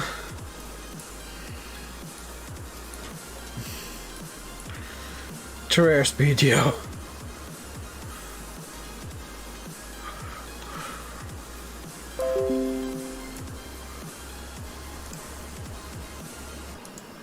I'll deal with that later. How bad is it? 775 megabytes free. Did I download something into my downloads folder? No, why is it gone insane?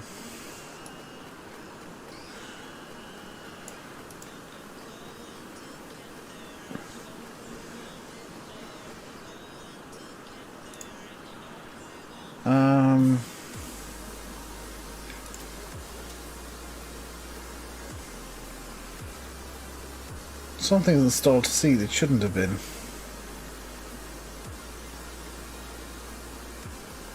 Did Twitch decide? Of course it decided to install to see. Wonderful.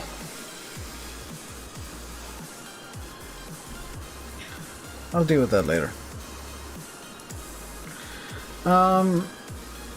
So our top of descent is in 35 miles.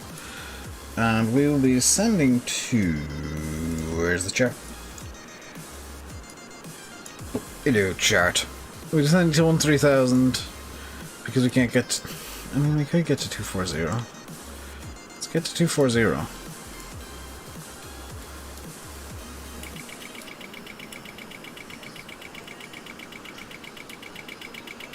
I'm aware we're overspeeding, it's fine.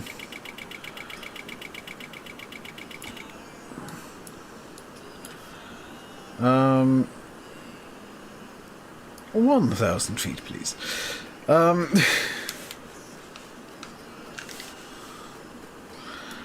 Just jump this up by 2,000 feet real quick. And it is, jumping up. Because we are speedy boys. Actually gone above the restriction. Because I forgot to set altitude to alt select. Select. Speed brake. All of it.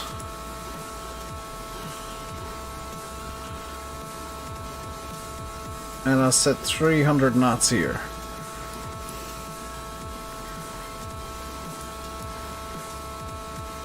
IAS hold.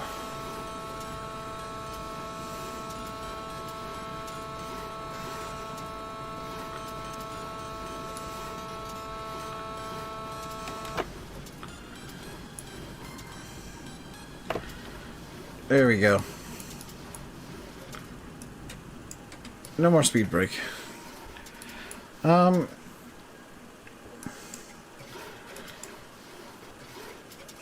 plane is actually stalling currently.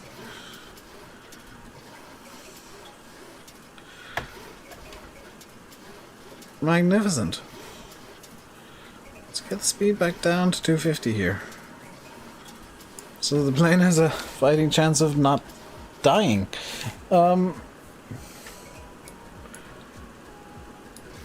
it should level up a bit. There we go. It's starting to lean out of the dive that I put it in. There's the alt horn. Alt hold. Alt select. It's armed. That all went very wrong very quickly. Now I'm getting 20 FPS. The game is angry. Possibly because of the clouds. Didn't quite get 240, so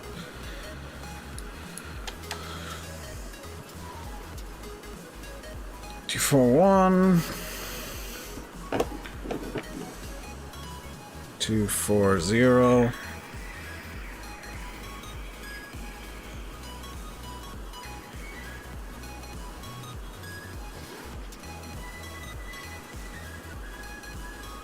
I'm just going to put it on half power because there's Libor.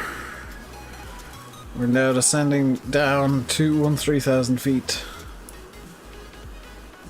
And we'll go IS hold, Alt select.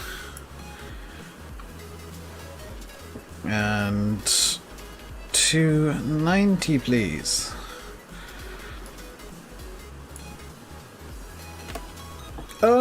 Small, but I guess.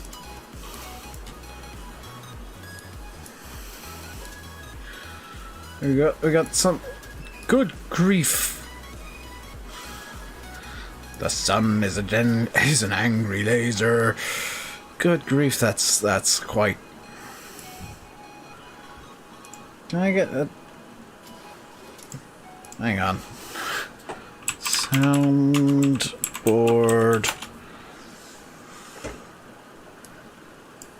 My instance, please.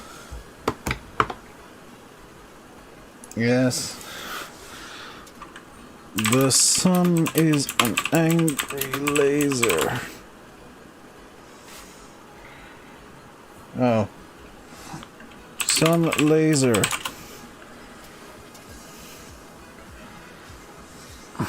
Sun.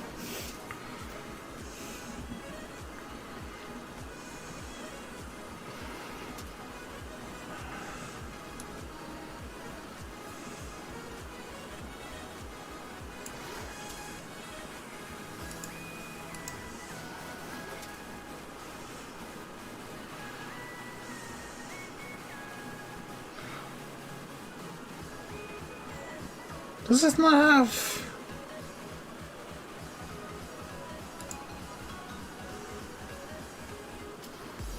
Does it seriously not have that amazing clip?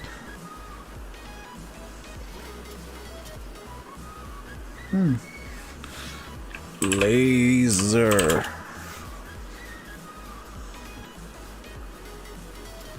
I'm genuinely surprised that it doesn't have that clip from the History of the World, I guess, video. Right, how are we doing for height? It's 3,000 or above, so we'll be doing fine. We'll be coming in very much above, but oh well.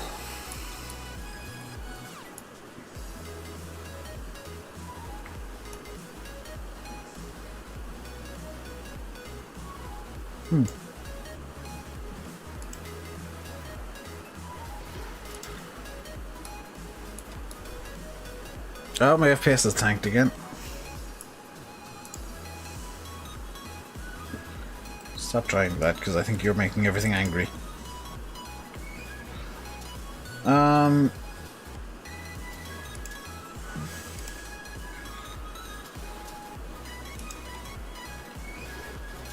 it say I'm actually at least in the air now? Descent, yes, wonderful. Come down through 18,000 feet. And I am going to set QNH now. SARS comes to the UK. I think it did, like, in a couple of cases. DNA cheers 1015, 1015, 1015.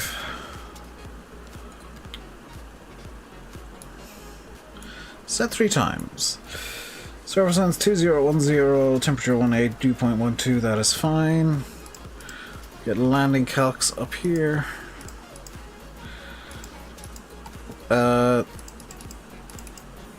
We'll go flap 30 just for fun, set bugs.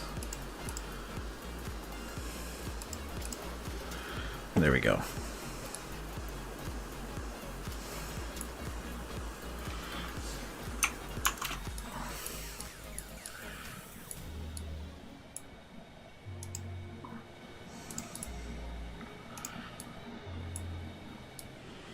We are no longer in constant desert land.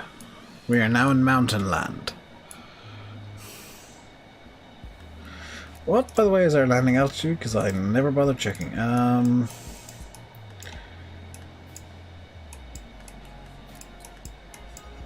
Landing altitude is... Pin that for me, please. Pin that for me, please. And pin... that for me, please. 85 feet, so I'm just going to set the landing altitude here as 90 feet. Actually, 80 feet.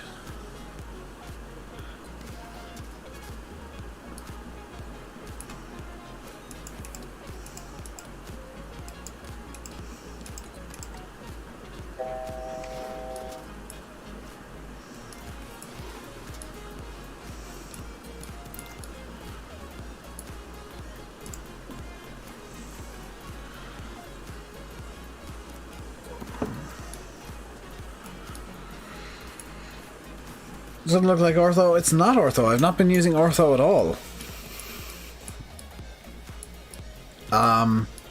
This is just textures. I have a replacement pack for the standard textures, but it's just textures.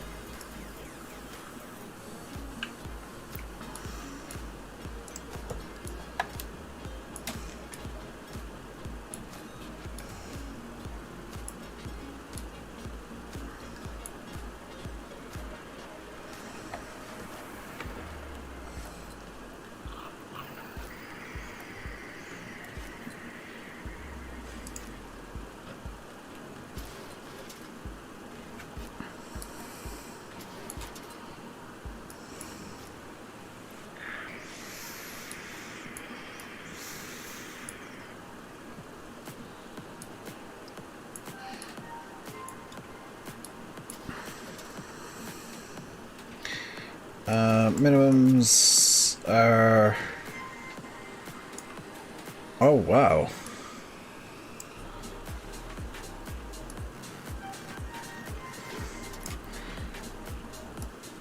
So the minimums are...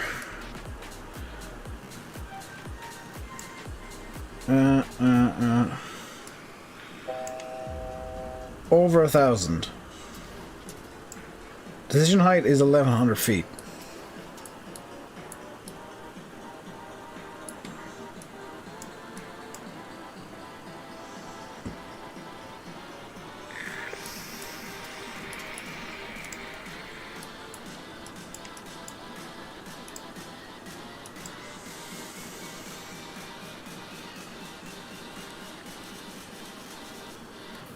Okay, we'll set 4,000 now. Continue descent.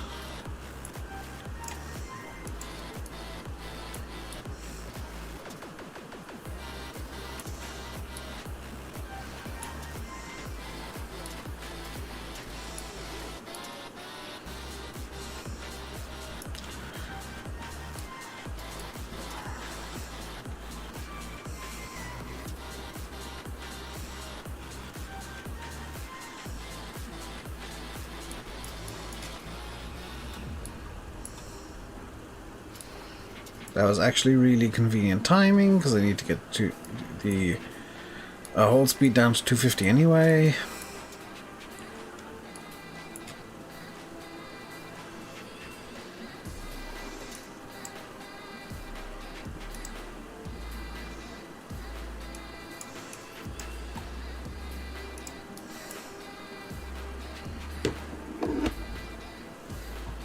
We'll be slowing to 200 knots very soon.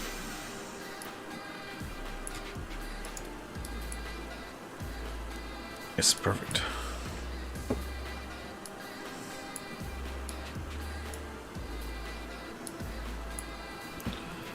Because once we hit BA Bravo Alpha 417, which we're just coming up to Bravo Alpha 415 now, that's what we're turning around.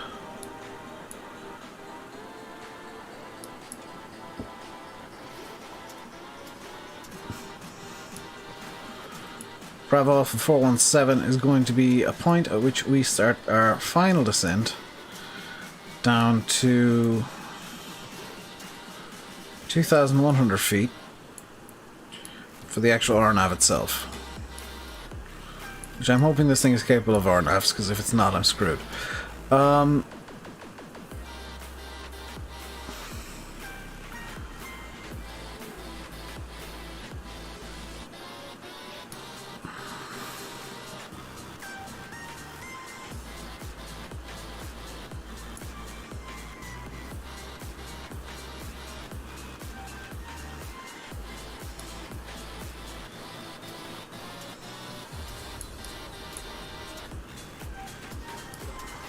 A small bit of turbulence here in the clouds. A bit of weather going on.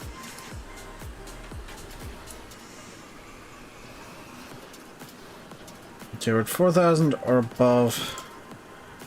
Bravo 417. Set 2,100 now.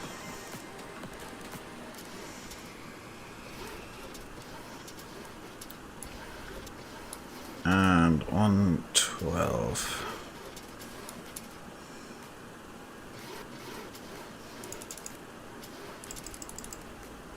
Six.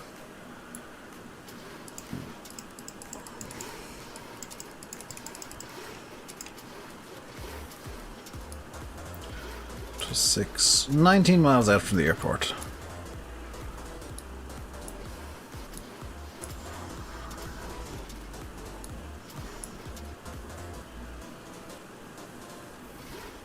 Okay, let's decrease to minimum clean. Actually, we'll decrease to 180 knots. Little bit of speed brake just to help that out.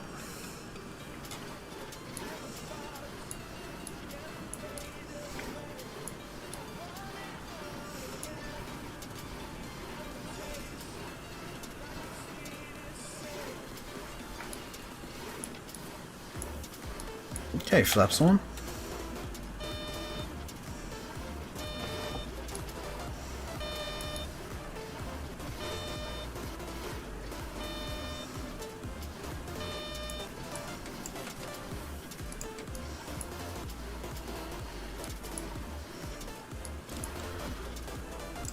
And flaps 5.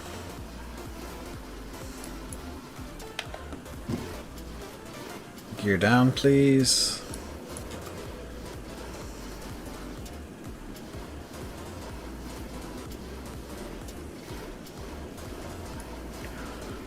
Just need extra drag to get down to the correct altitude.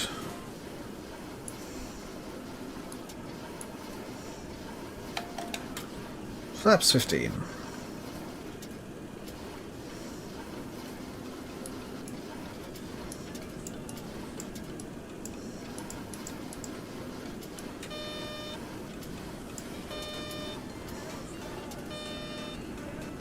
That horn's just letting me know the speed brake is out, which I want it to be. Because we are actually way above profile here. Even more speed brake, please. We are way above profile.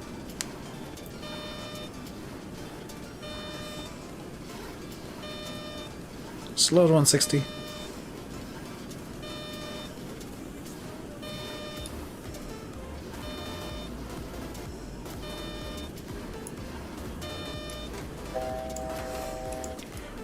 Arm speed brake. Flaps 20.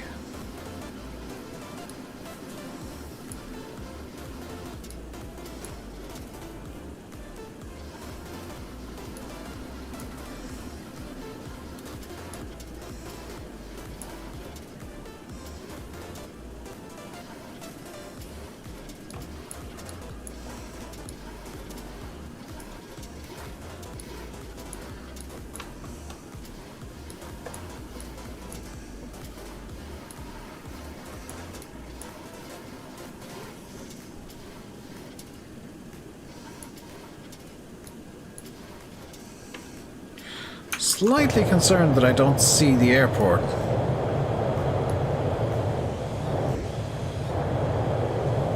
Is it over there? Oh, there it is.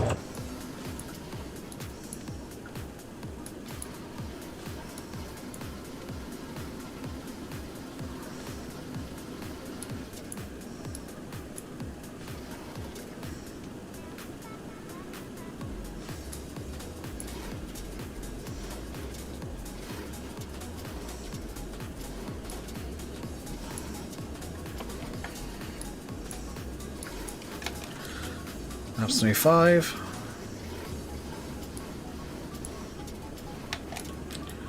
Flaps 30.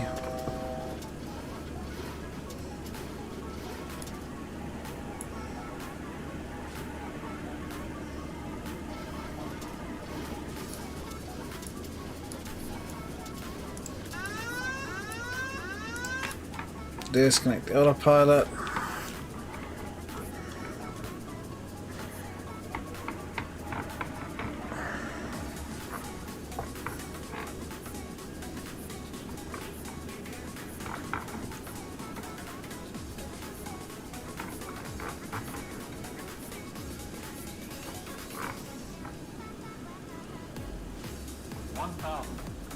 Okay.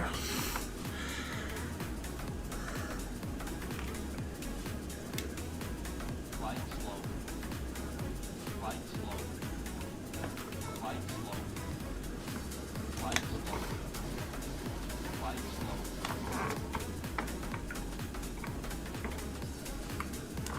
Approaching 2-1. Light slow.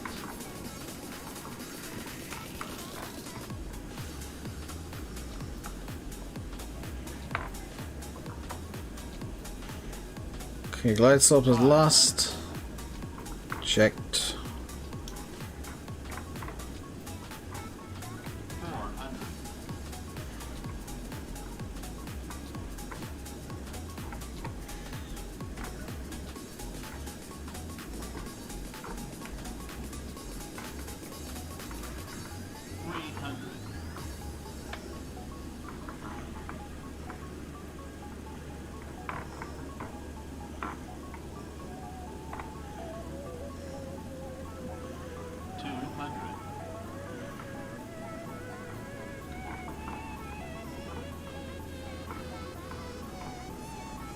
400.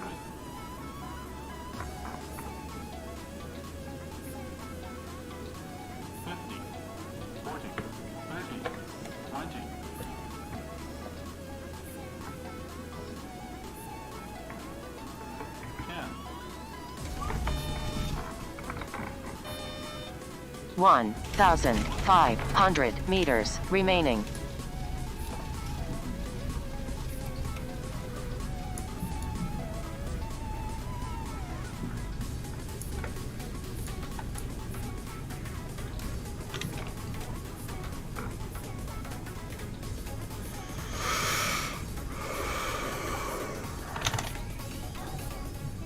About as good as I could have done.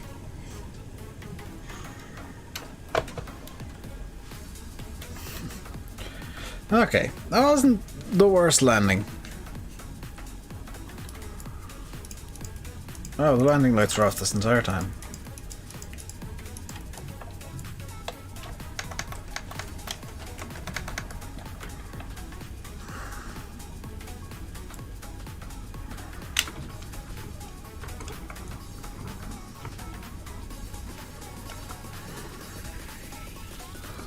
There we go. 30 remaining.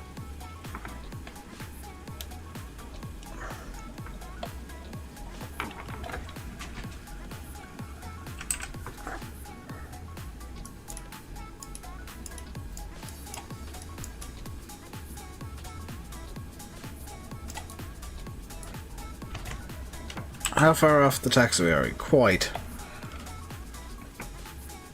At least the runway, so it's better than the first landing, yeah.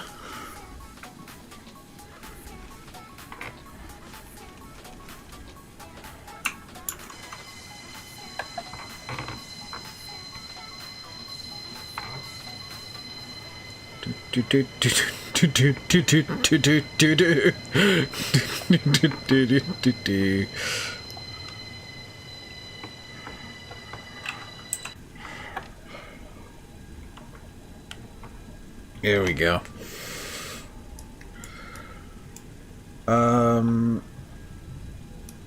For parking positions, parking stands, cargo.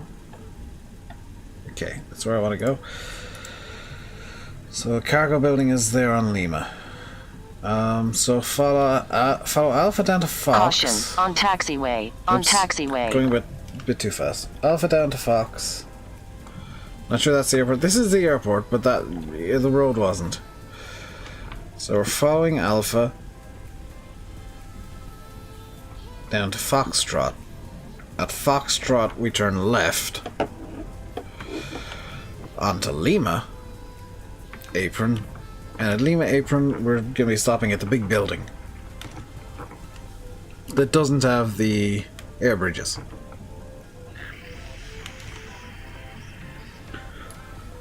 Now we are going to be crossing a runway, so Strobe can come back on for now. We're actually going to be crossing 2 runways Approaching. here. 3, 4.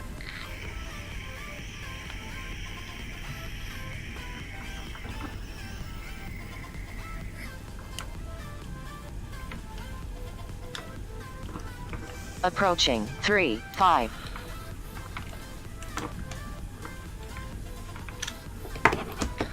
There you go. And while we're going in a straight line, I just want to close the APU gen.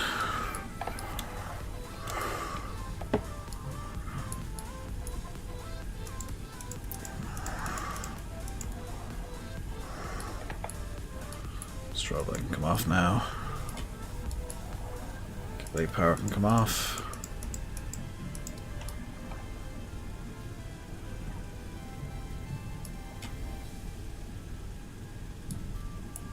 So that, I think, no, there's the cargo building behind the blast shields.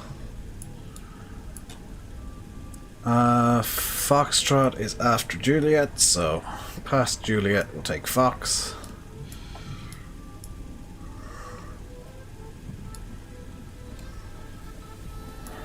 There's Juliet.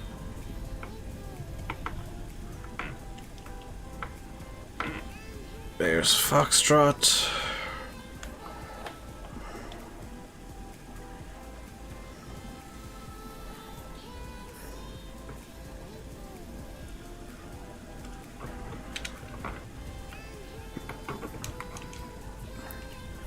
And a right turn on to Lima.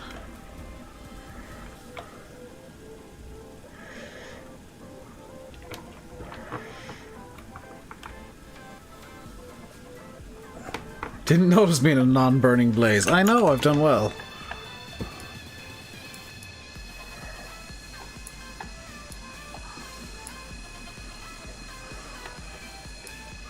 I've done well on this landing, apart from the bit where I forgot to turn on the landing lights. And that must be the cargo building there.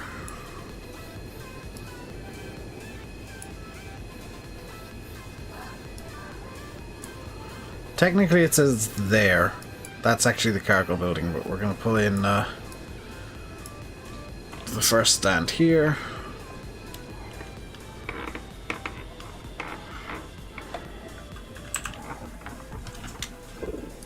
And the lights can come off.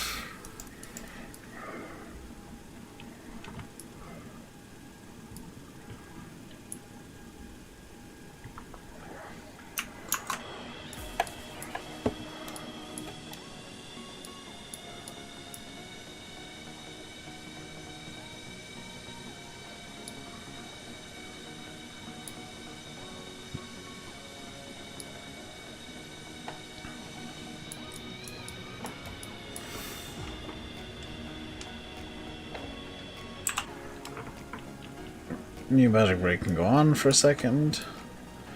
Hold play in place. There. Off.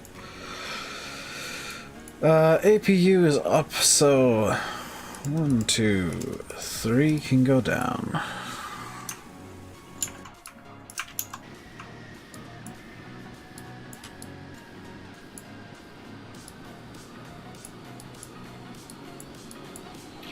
Or what, 6 o'clock? I've got time for one more. There's time for one more flight. Didn't crash this time, lol.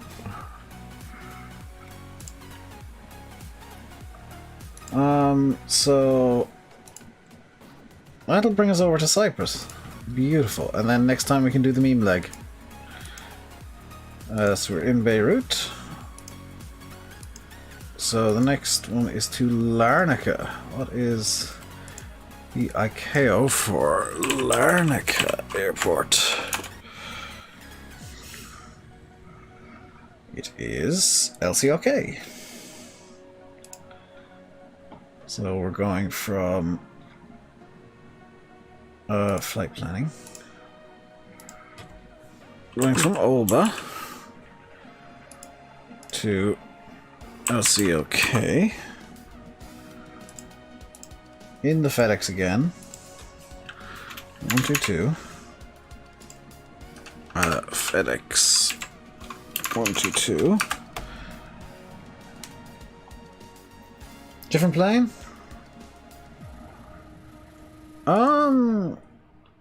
I guess. Oh, what other plane could I use?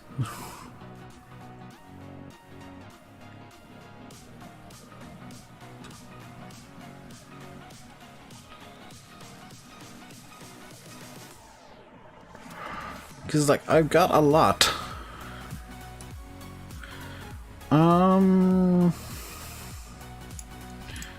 What liveries do I have for this?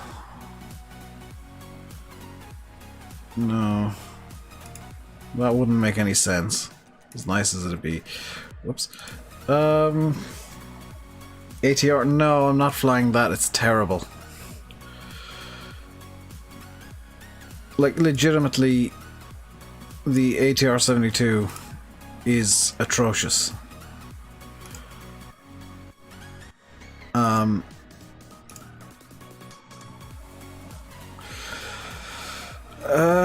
Sikorsky, it's too long of a flight for that. That might be the meme leg plane. I mean, how long is it as the crow flies? 208 kilometers, which is what, 120 miles as the crow flies.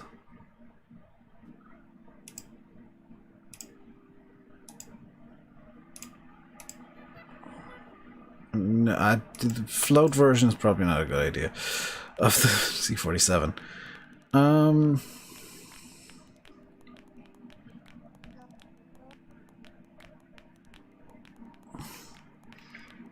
Embraer? I could do the Embraer. I guess. Where's the Embraer? No, because there's an SSG, it's down here with the S's for some reason. What liveries do I have for this? Got the BizJet livery, which I guess I could use. Do I have anything in the 195 that I could use? Azul, which I think is Portuguese. So I've got no liveries that I could use.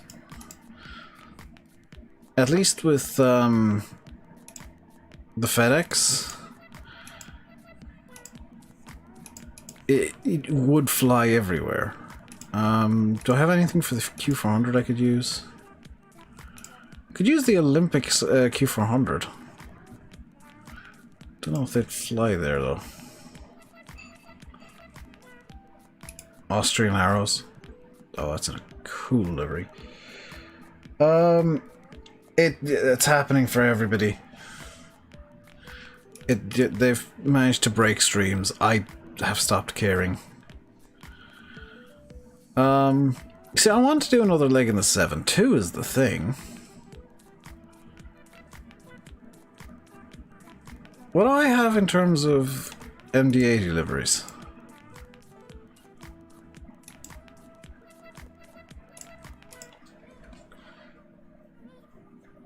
I've got the MD-80 BizJet. Is Flybe or in Doha? I know, but that was because Flybe had died that week. There's a big difference. I mean, I could use the Bombardier, the Challenger again. Because I've not flown the Challenger for a while.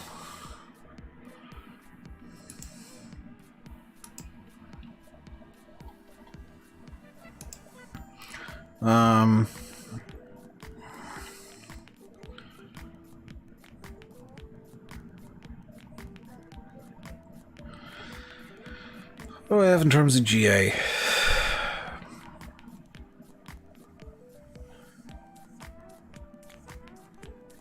Download the Antonov. There is an Antonov, but I don't know how good it is. Like, if I'm refusing to use the ATR-72, which does... The hell is Binter? I think this has a Greek livery. Flybe Nordic? I didn't know Flybe had an ATR-72 livery. Antonov, no. I mean,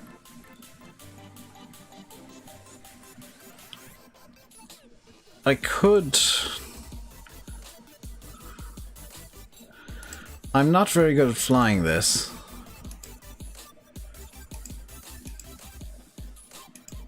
But, we could fly the C-47. Not very good with V-Sky Labs, anyway. What do I have in terms of Saab liveries? Spain, America, Sweden, Spain, VH. Oh, that's Australian. Bombardier was nice. The Challenger is nice. Well,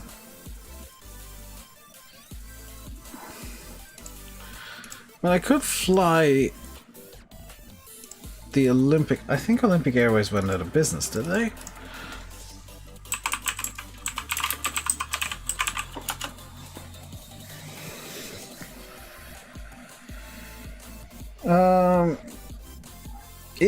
Oh. They're now called Olympic Airlines. Do they fly to... Do they still have the Q400 in their fleet? Previously operated... Well, that's not useful at all. They never actually operated the Q400.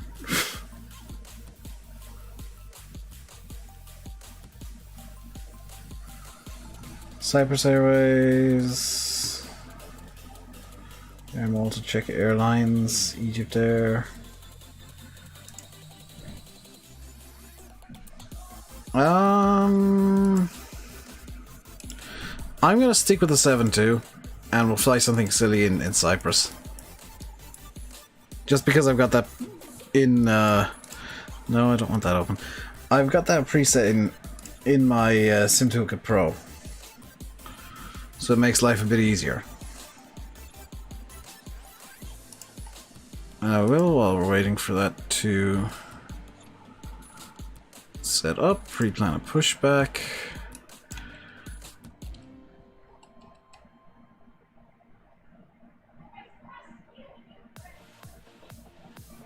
Don't want to power back today. Not in the right mood. So push back to there. Accept Ground to plan. cockpit. Plan acknowledged. Call me through the menu when you are ready.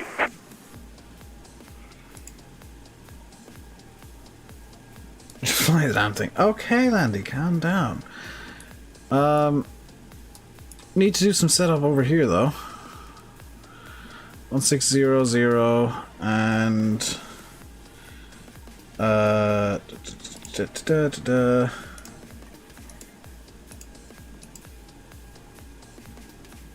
Larnaca is an elevation of what?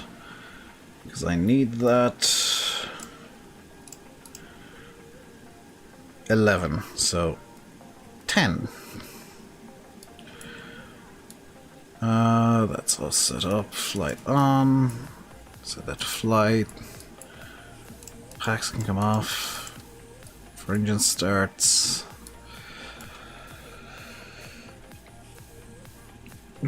Can't fly this plane, I don't have a livery.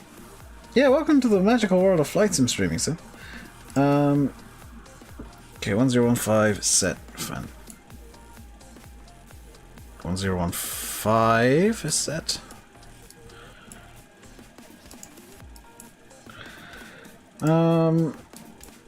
Let's put in the flight plan up here. Flight plan.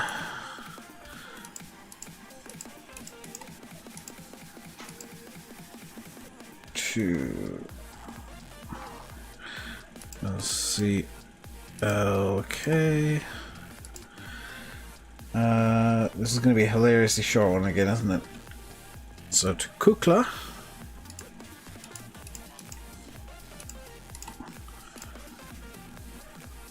And then from Kukla, you are 19 to Emily.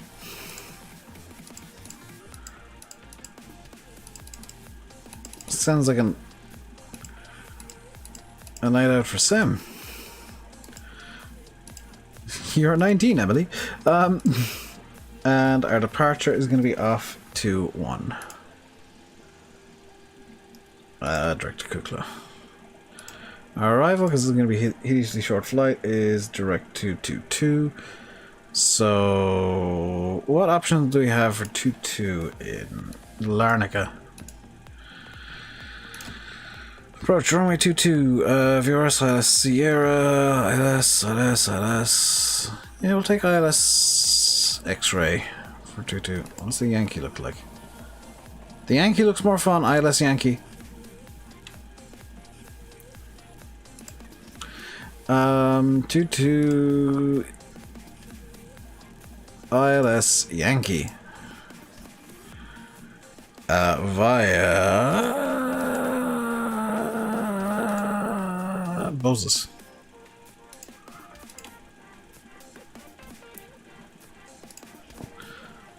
So set that up here. ILS Yankee via Moses.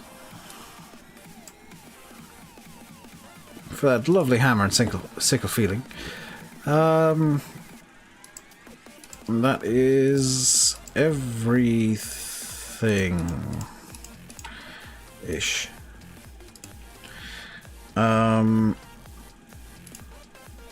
Dang it, I keep doing that. Oba. SIDS. Just want the transition altitude. 130.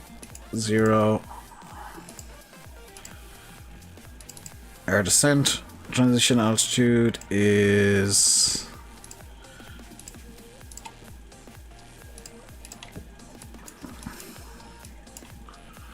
our transition level is 110. Okay, so let's get our pushback going.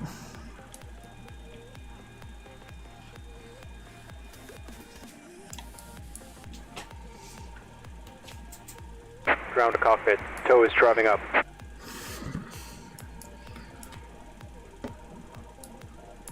Also, I did legitimately just call the tow without having to open anything. This has a bit of pushback pre-enabled. It's what, 160 is my cruise again? Yeah, 160.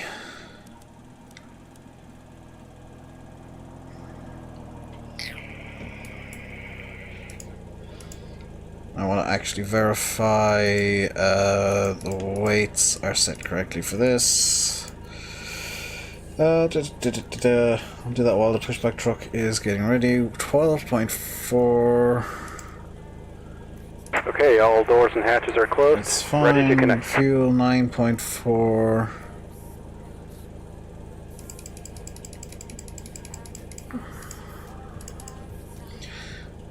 That is fine.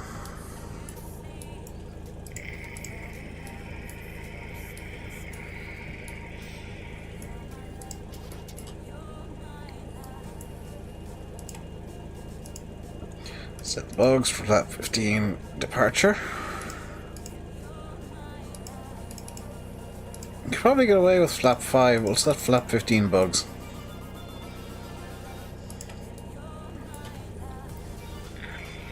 Tow connected and bypass pin inserted. Release parking brake. Starting pushback, and you may start engines.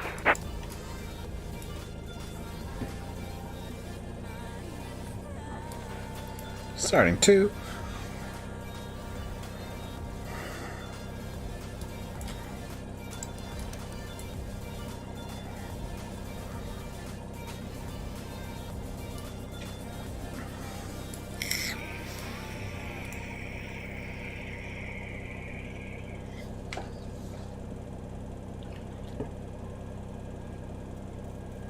Fuel M1, EPR, temperature's good.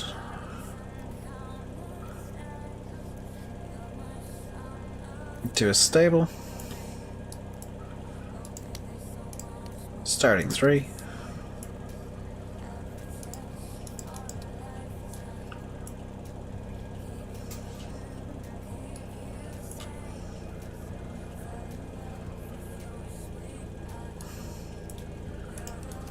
Fuel.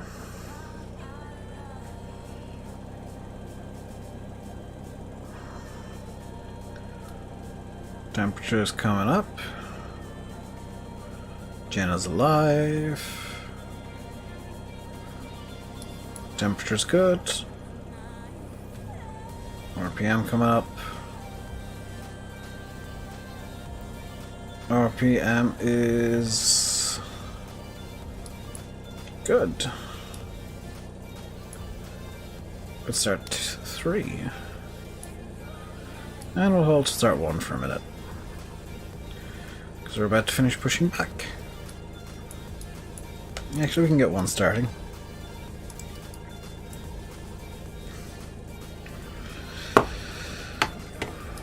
Operation complete. Set parking brake. Parking brake set. Disconnecting tow. Stand by.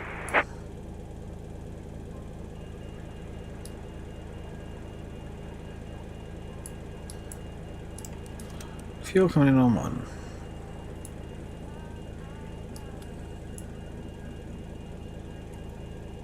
Temperature.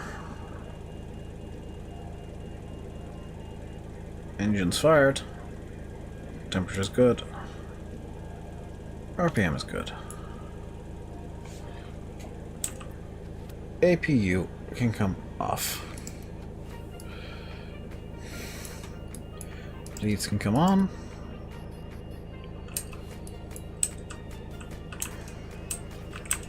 There we go. Tow is disconnected and bypass pin has been removed. Hand signal on the right. We'll see you next time and have a safe flight.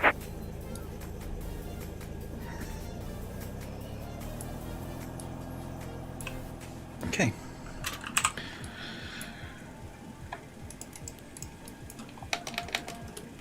Set flap 15.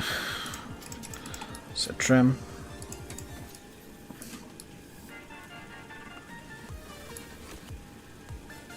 $15 selected, 15 set, times 2. Taxi light can come on. We'll get taxiing.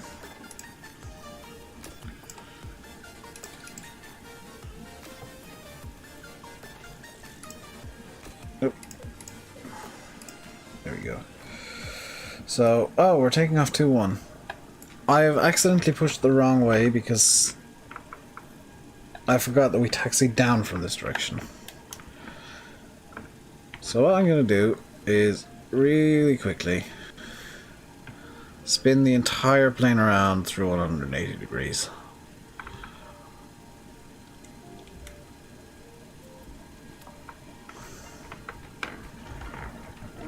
There we go.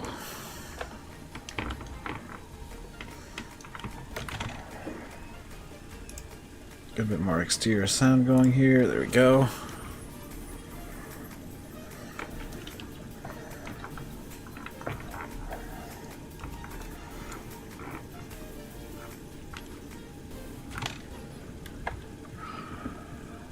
And just want to check everything's set for takeoff. Altitude select can be armed. Can't be armed until I'm in the air.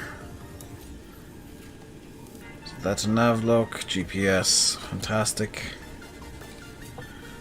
We're good to go.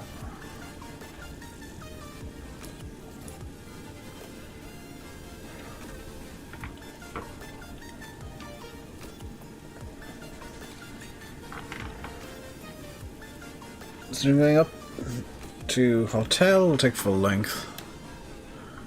Because why not?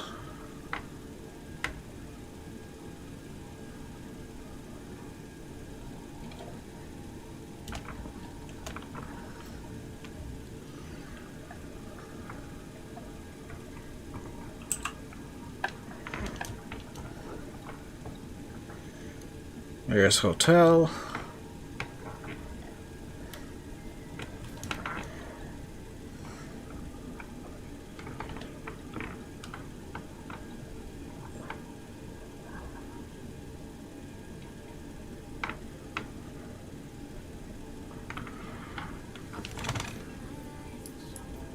Landing lights can come on now for departure. Approaching. 2, Strobe 1. on. TARA set.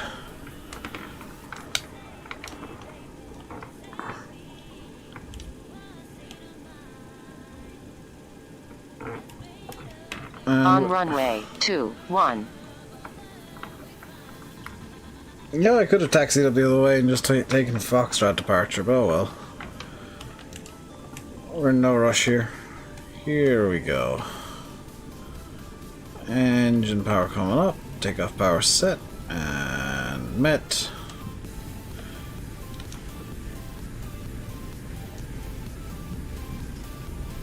$80 knots.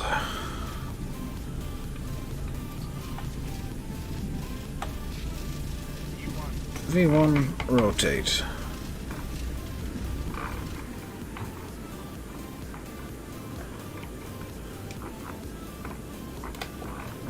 Has rate gear up.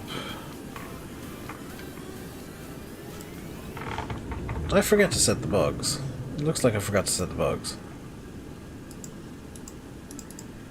No, the bugs were set for landing.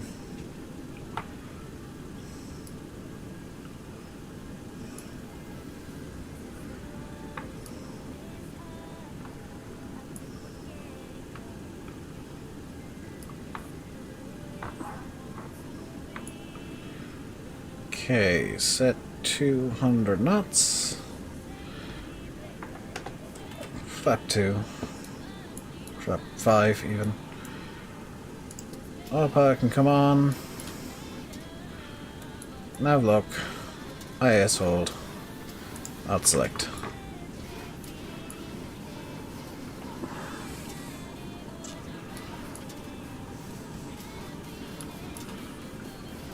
And set flaps 1.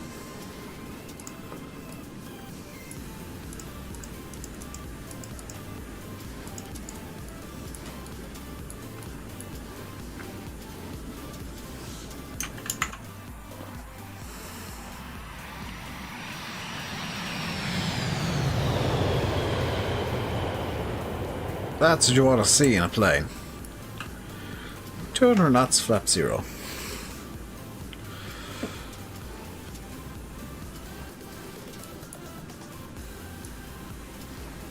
Accelerate now, 250.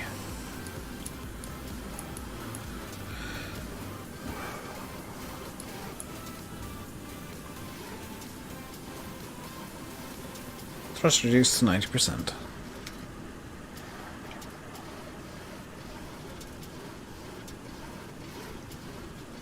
Favorite streamer stream is cancelled. Explain the stream. Join this one. Glad to be here.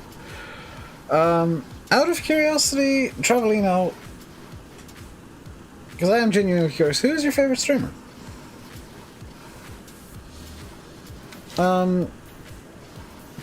Because obviously it's not me, I don't mind. But I'm always curious to find out, like, people who find me. Who are the famous streamers? Gonna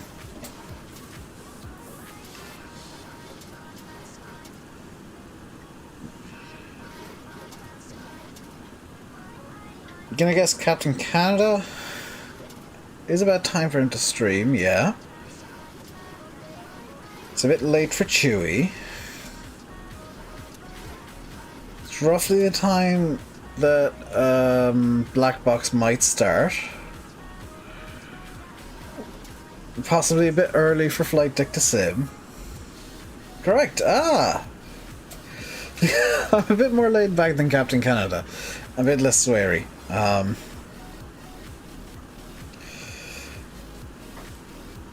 I didn't know Captain Canada cancelled the stream. I'll be honest, I'm real. I don't really watch Captain Canada. I have no idea why. Don't enjoy his streams. Just don't find them enjoyable personally. But everybody is entitled to their own opinions, and they're all welcome. Chewy cancelled this today as well. Yeah. I was going off like who usually streams at about 6 o'clock UK time. Captain Canada usually does. Set 1013 twice. Oh, I nearly got nailed twice. 3 times. We're all set for cruise. Yep, family issues. Yeah, I mean, a lot of streams are going to get cancelled for a while because, let's face it, everything's gone to crap. Everything has gone absolutely mental. And, you know, everybody's kind of improvising everything. There's no, oh, I'm definitely going to do this. It's, oh, I'd like to do this today, but who knows what will happen in the meantime.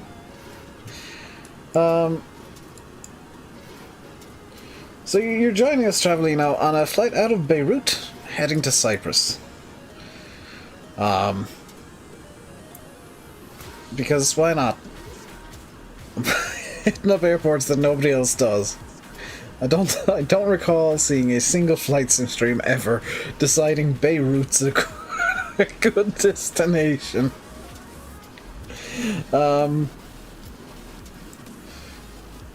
We're heading to Larnaca, which we're almost at cruising altitude already, and yes, I know we're almost at cruising altitude. Thank you for honking at me, plane, to remind me.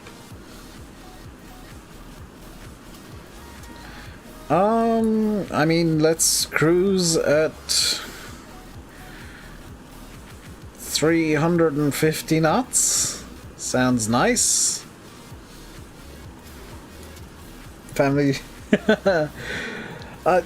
Hey, you've missed such wonderful destinations as, I need to go back and check now.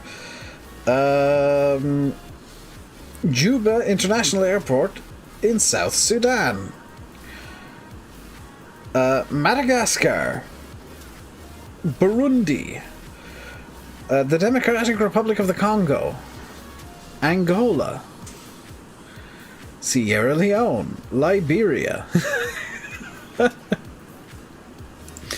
this is a world tour. Hey, Mickle. And we're finally heading back into Europe.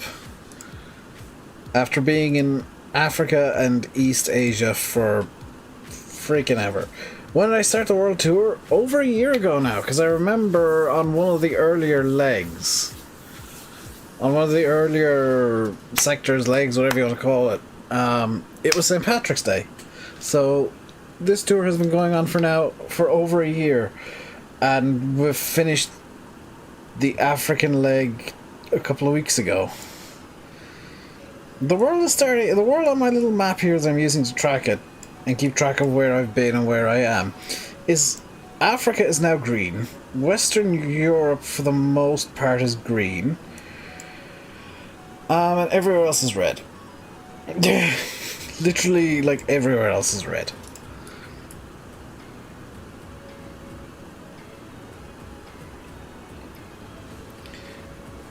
You ever try to fly and explain, don't fly often, you don't understand half the plane? Honestly, like, I was like that before. Like, I think everybody goes through a period where they're like, I don't want to fly this plane because I don't understand it. And that was me the first time with the 727. I spent, God, about an hour and a half, 2 hours on the ground, meticulously running through the pre-start checklist, the cabin prep checklist.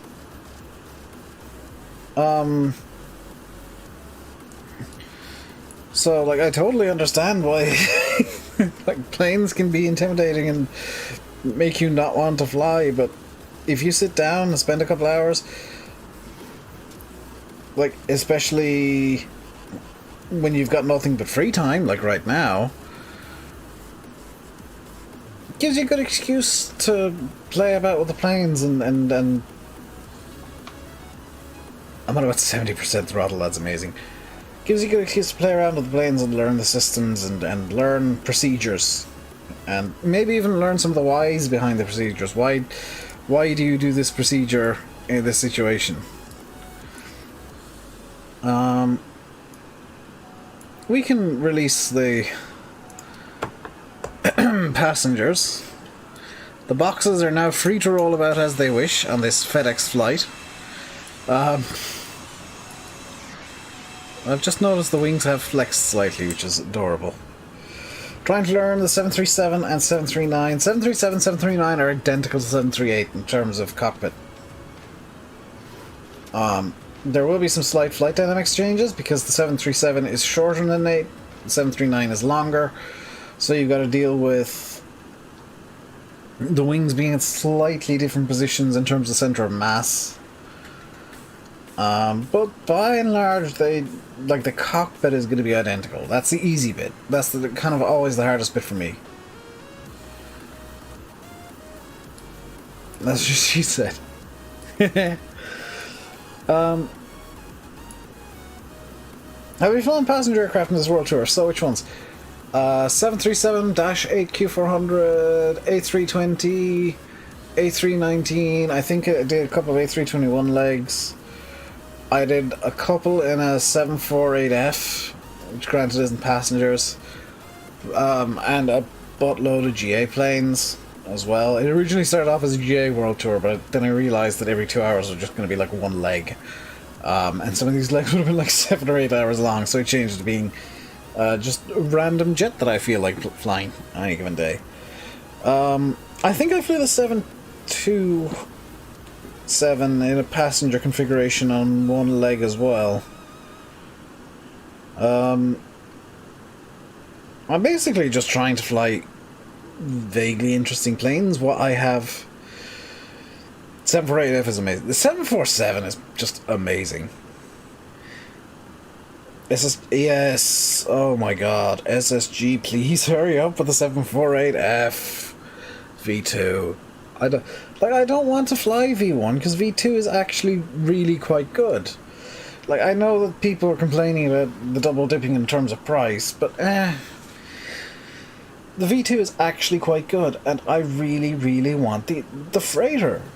Because 90% of the 748s in existence are cargo. I'm with you there, Travelino. The Q400 and basically any turboprop. I'm a big fan of the Saab 340B as well. But the Q400 is just such a hilariously derpy looking plane, straight up. Q400 looks ridiculous. It's a pencil with wings and two stonking great propellers. It's loud, obnoxious, awkward in terms of the FMS or FMC or whatever you want to call it in Bombardier land. But it's our derpy, obnoxious, loud pencil with stonking great turboprops. With gears coming out of the engines. Because why the hell not? And then just the little stubby nose gear that keeps failing. It's... I'm never going to pretend like the Q400 is perfect, because it's far from it. How far away am I from top of the sun? Ah, really glad I checked that.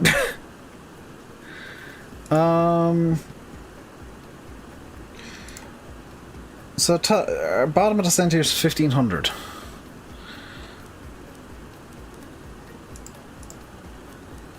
I need to get on VATSIM some evening or some day.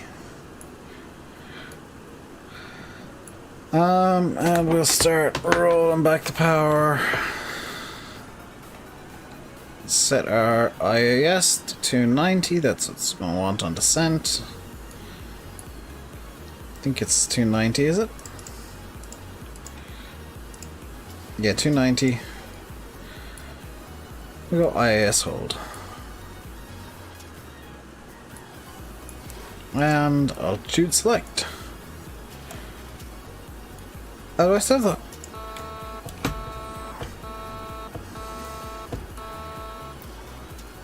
Short flight, yeah.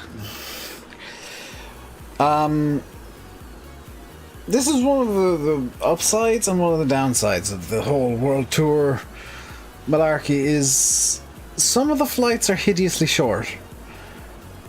Like this flight here, 2 flights ago we did Iraq to Syria, which was 718 kilometers as the crow flies. The last one was 105 as the crow flies. This one's 208 as the crow flies. And our next leg is, if I were to fly it in a straight line, 33.6 kilometers. That's it. You start and you stop. I'm going to probably fly that in a helicopter because memes. Although I think the shortest leg is in Rome. Literally in Rome. 27.3 kilometers from... what I'm using is the Vatican, because it's closer to the Vatican than the other airport.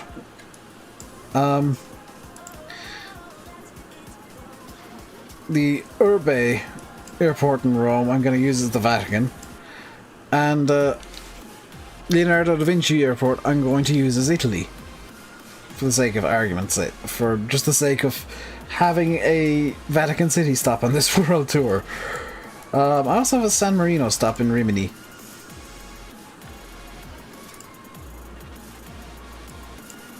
Oh, and a Monaco stop in Nice. I forgot about the Monaco stop. Also, I had to pick a capital for Switzerland because it doesn't technically have one, so I picked Zurich. Even though a lot of people say Bern is the capital of Switzerland, I'm going to use Zurich because that's what I'd consider the capital. Because Switzerland has a really weird decentralized government, so I'm just going to use the biggest city in Switzerland. DCH6 to... Oh, the twatter. I actually do want to buy a twatter. And I have done that flight before. I used to play FSX. Paro is the capital of Bhutan, Mikkel. So you have good news. There's good news for you. Bhutan, Paro, Bhutan. Discontinuity LNAV. What? Why is there a disco? Direct to Bosus. Go.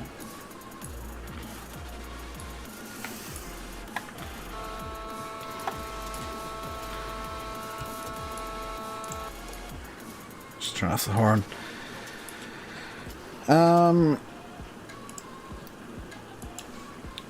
And I'll need to get weather. Franco 1014. 1014. 1014.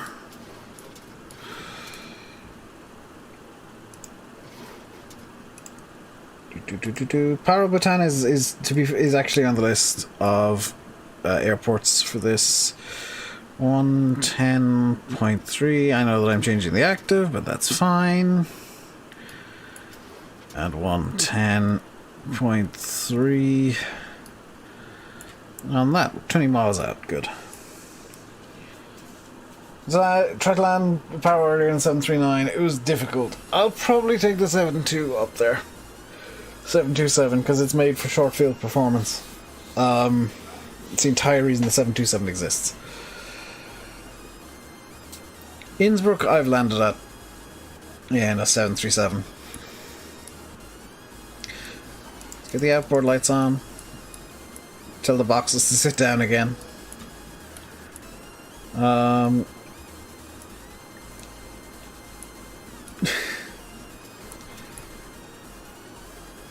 And we're coming up to a 9 DME arc around Larnaca.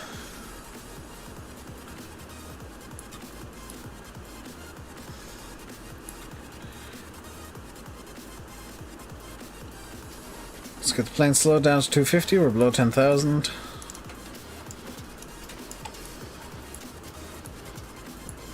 So let's slow the plane down.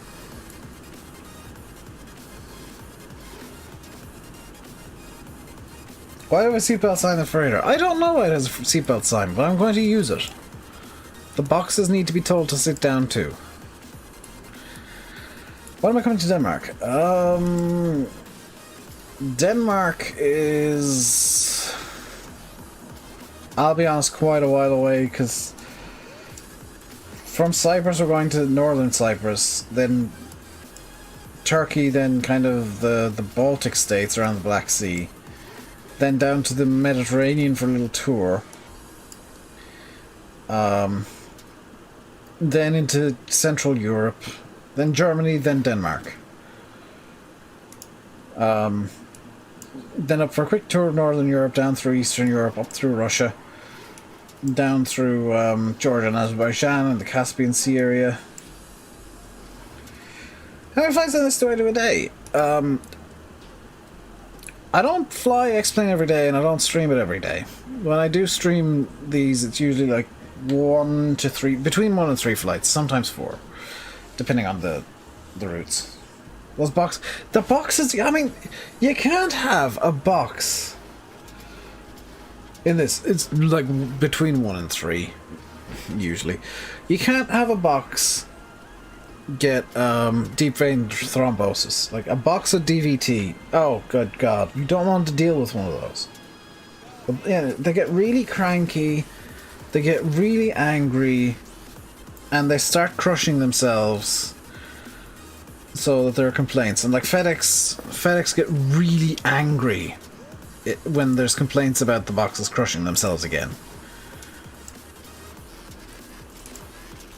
Now, granted, when they crushed earlier today, there was a bit more of an issue than just getting the boxes angry and crushing themselves. They may or may not have been involved in a slight, minor bit of stalling and crashing into the ground. Let's get slowed down to 200. Should have time to do this. Where are we on the arc?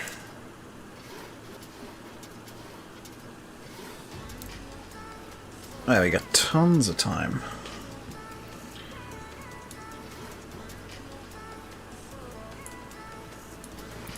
We'll actually slow down to 170. Just for approach here.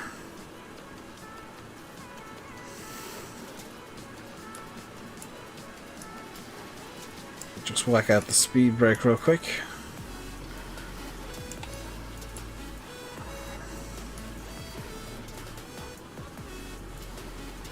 You might notice I'm coming in dead idle because this plane is amazingly slippery. Flaps 1.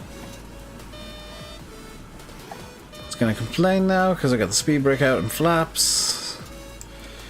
It's fine. Flaps 5.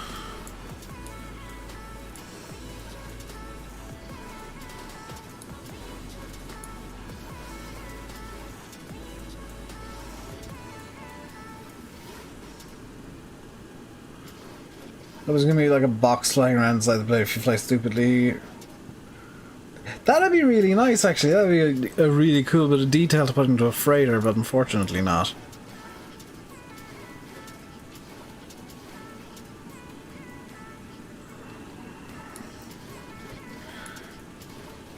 Okay. Where are we in the arc? When is Paro? Long ass time out. Bhutan is ages away.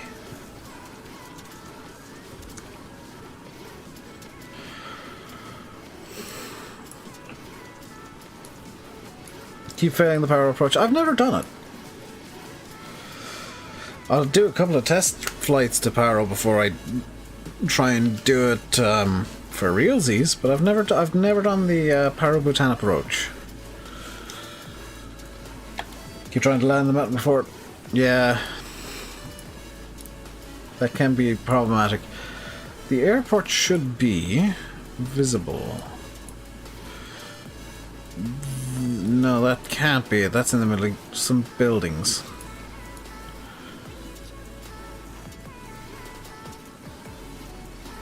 Ah, there it is. There's the airport. That makes... yeah, there's Larnaca Airport.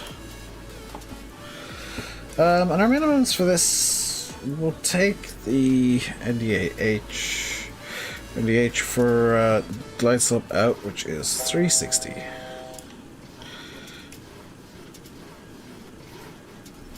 Here we go.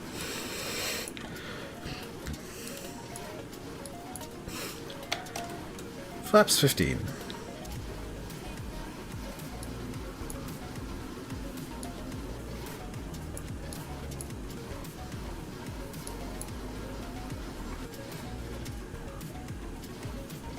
Autopilot and Zebra cannot take you there without hitting something.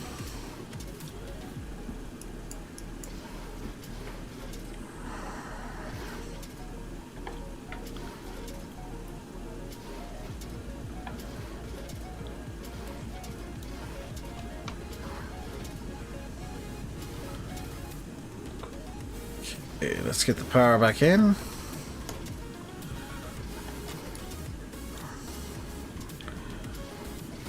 And we will set nav. Should be set to 221.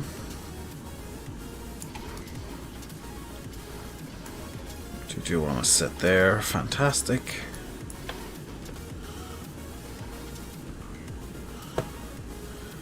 We'll slow to 160. Gear down.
Farmer butter. The first landing was splat. Flaps 20. Actually, we're within 5, so I can just cruise it down.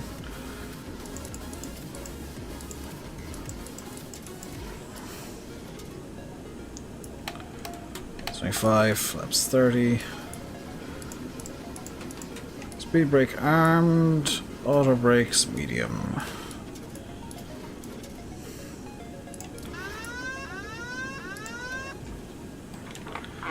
And my aircraft.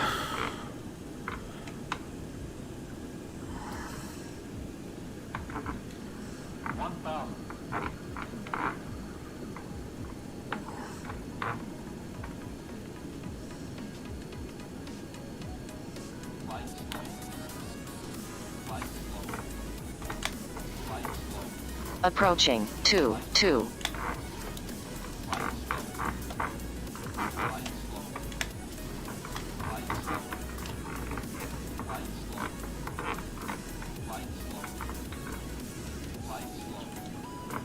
low slope, that's fine.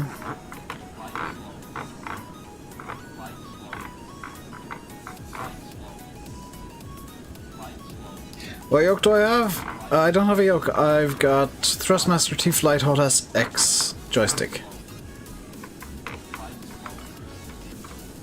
Don't really have the space for a yoke anymore. Or never really did, to be fair. Coming back on glide.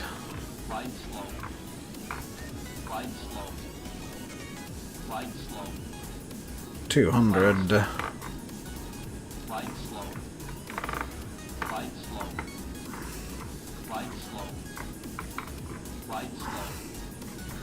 100.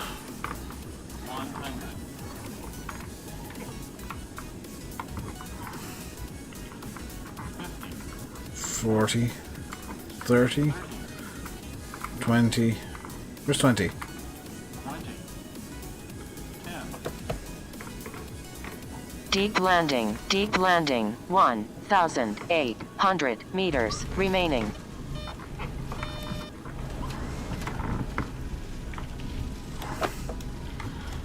Not nose, no. I didn't realize the nose would want to pop up again. Hey, Steve. Oh, no. No, don't full throttle again. 600 remaining. Nose? The nose started to rise, Traveller, you know. I very nearly hit a tail strike after touching down and it nearly bounced up. You guess it's kind of right. It was... 300 remaining. Yeah, a bit dodgy. How can I listen to this music? I largely tune it out, to be honest.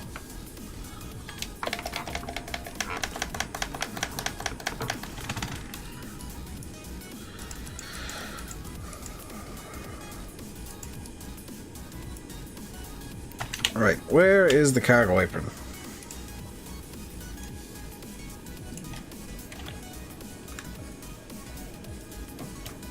I don't know if this has a cargo apron. That is the wrong airport's charts. Larnaca. Can I have your parking stands, please?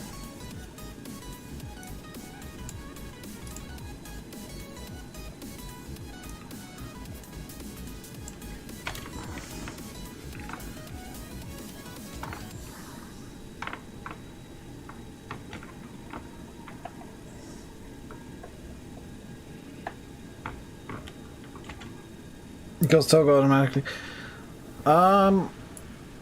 You need to disable auto throttle for that to not happen.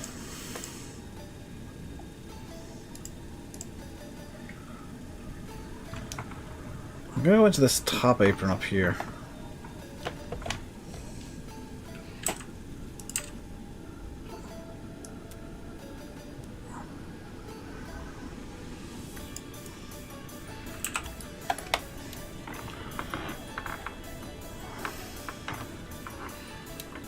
Because this looks more cargo-y than, than the other apron.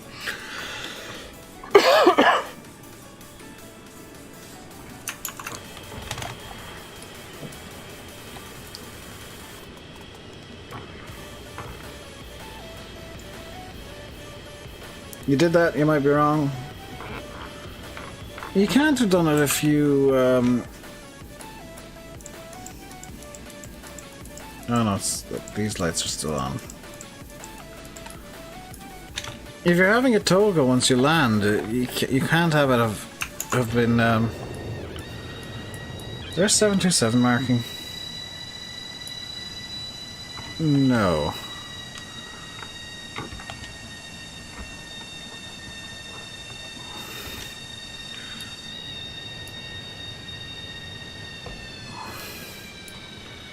We'll use the 737. Use the Airbus markings. There we go.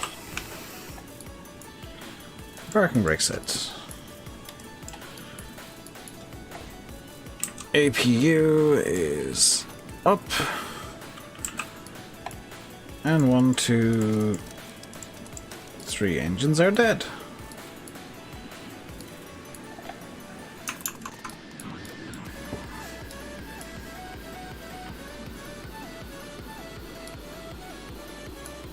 And that is going to do it for today. Because it is nearly 7 o'clock. I've been streaming for... I don't even know how long. Nearly 4 hours. I'll probably stream again later. But I'll be back again at some point. Until then, stay safe and goodbye.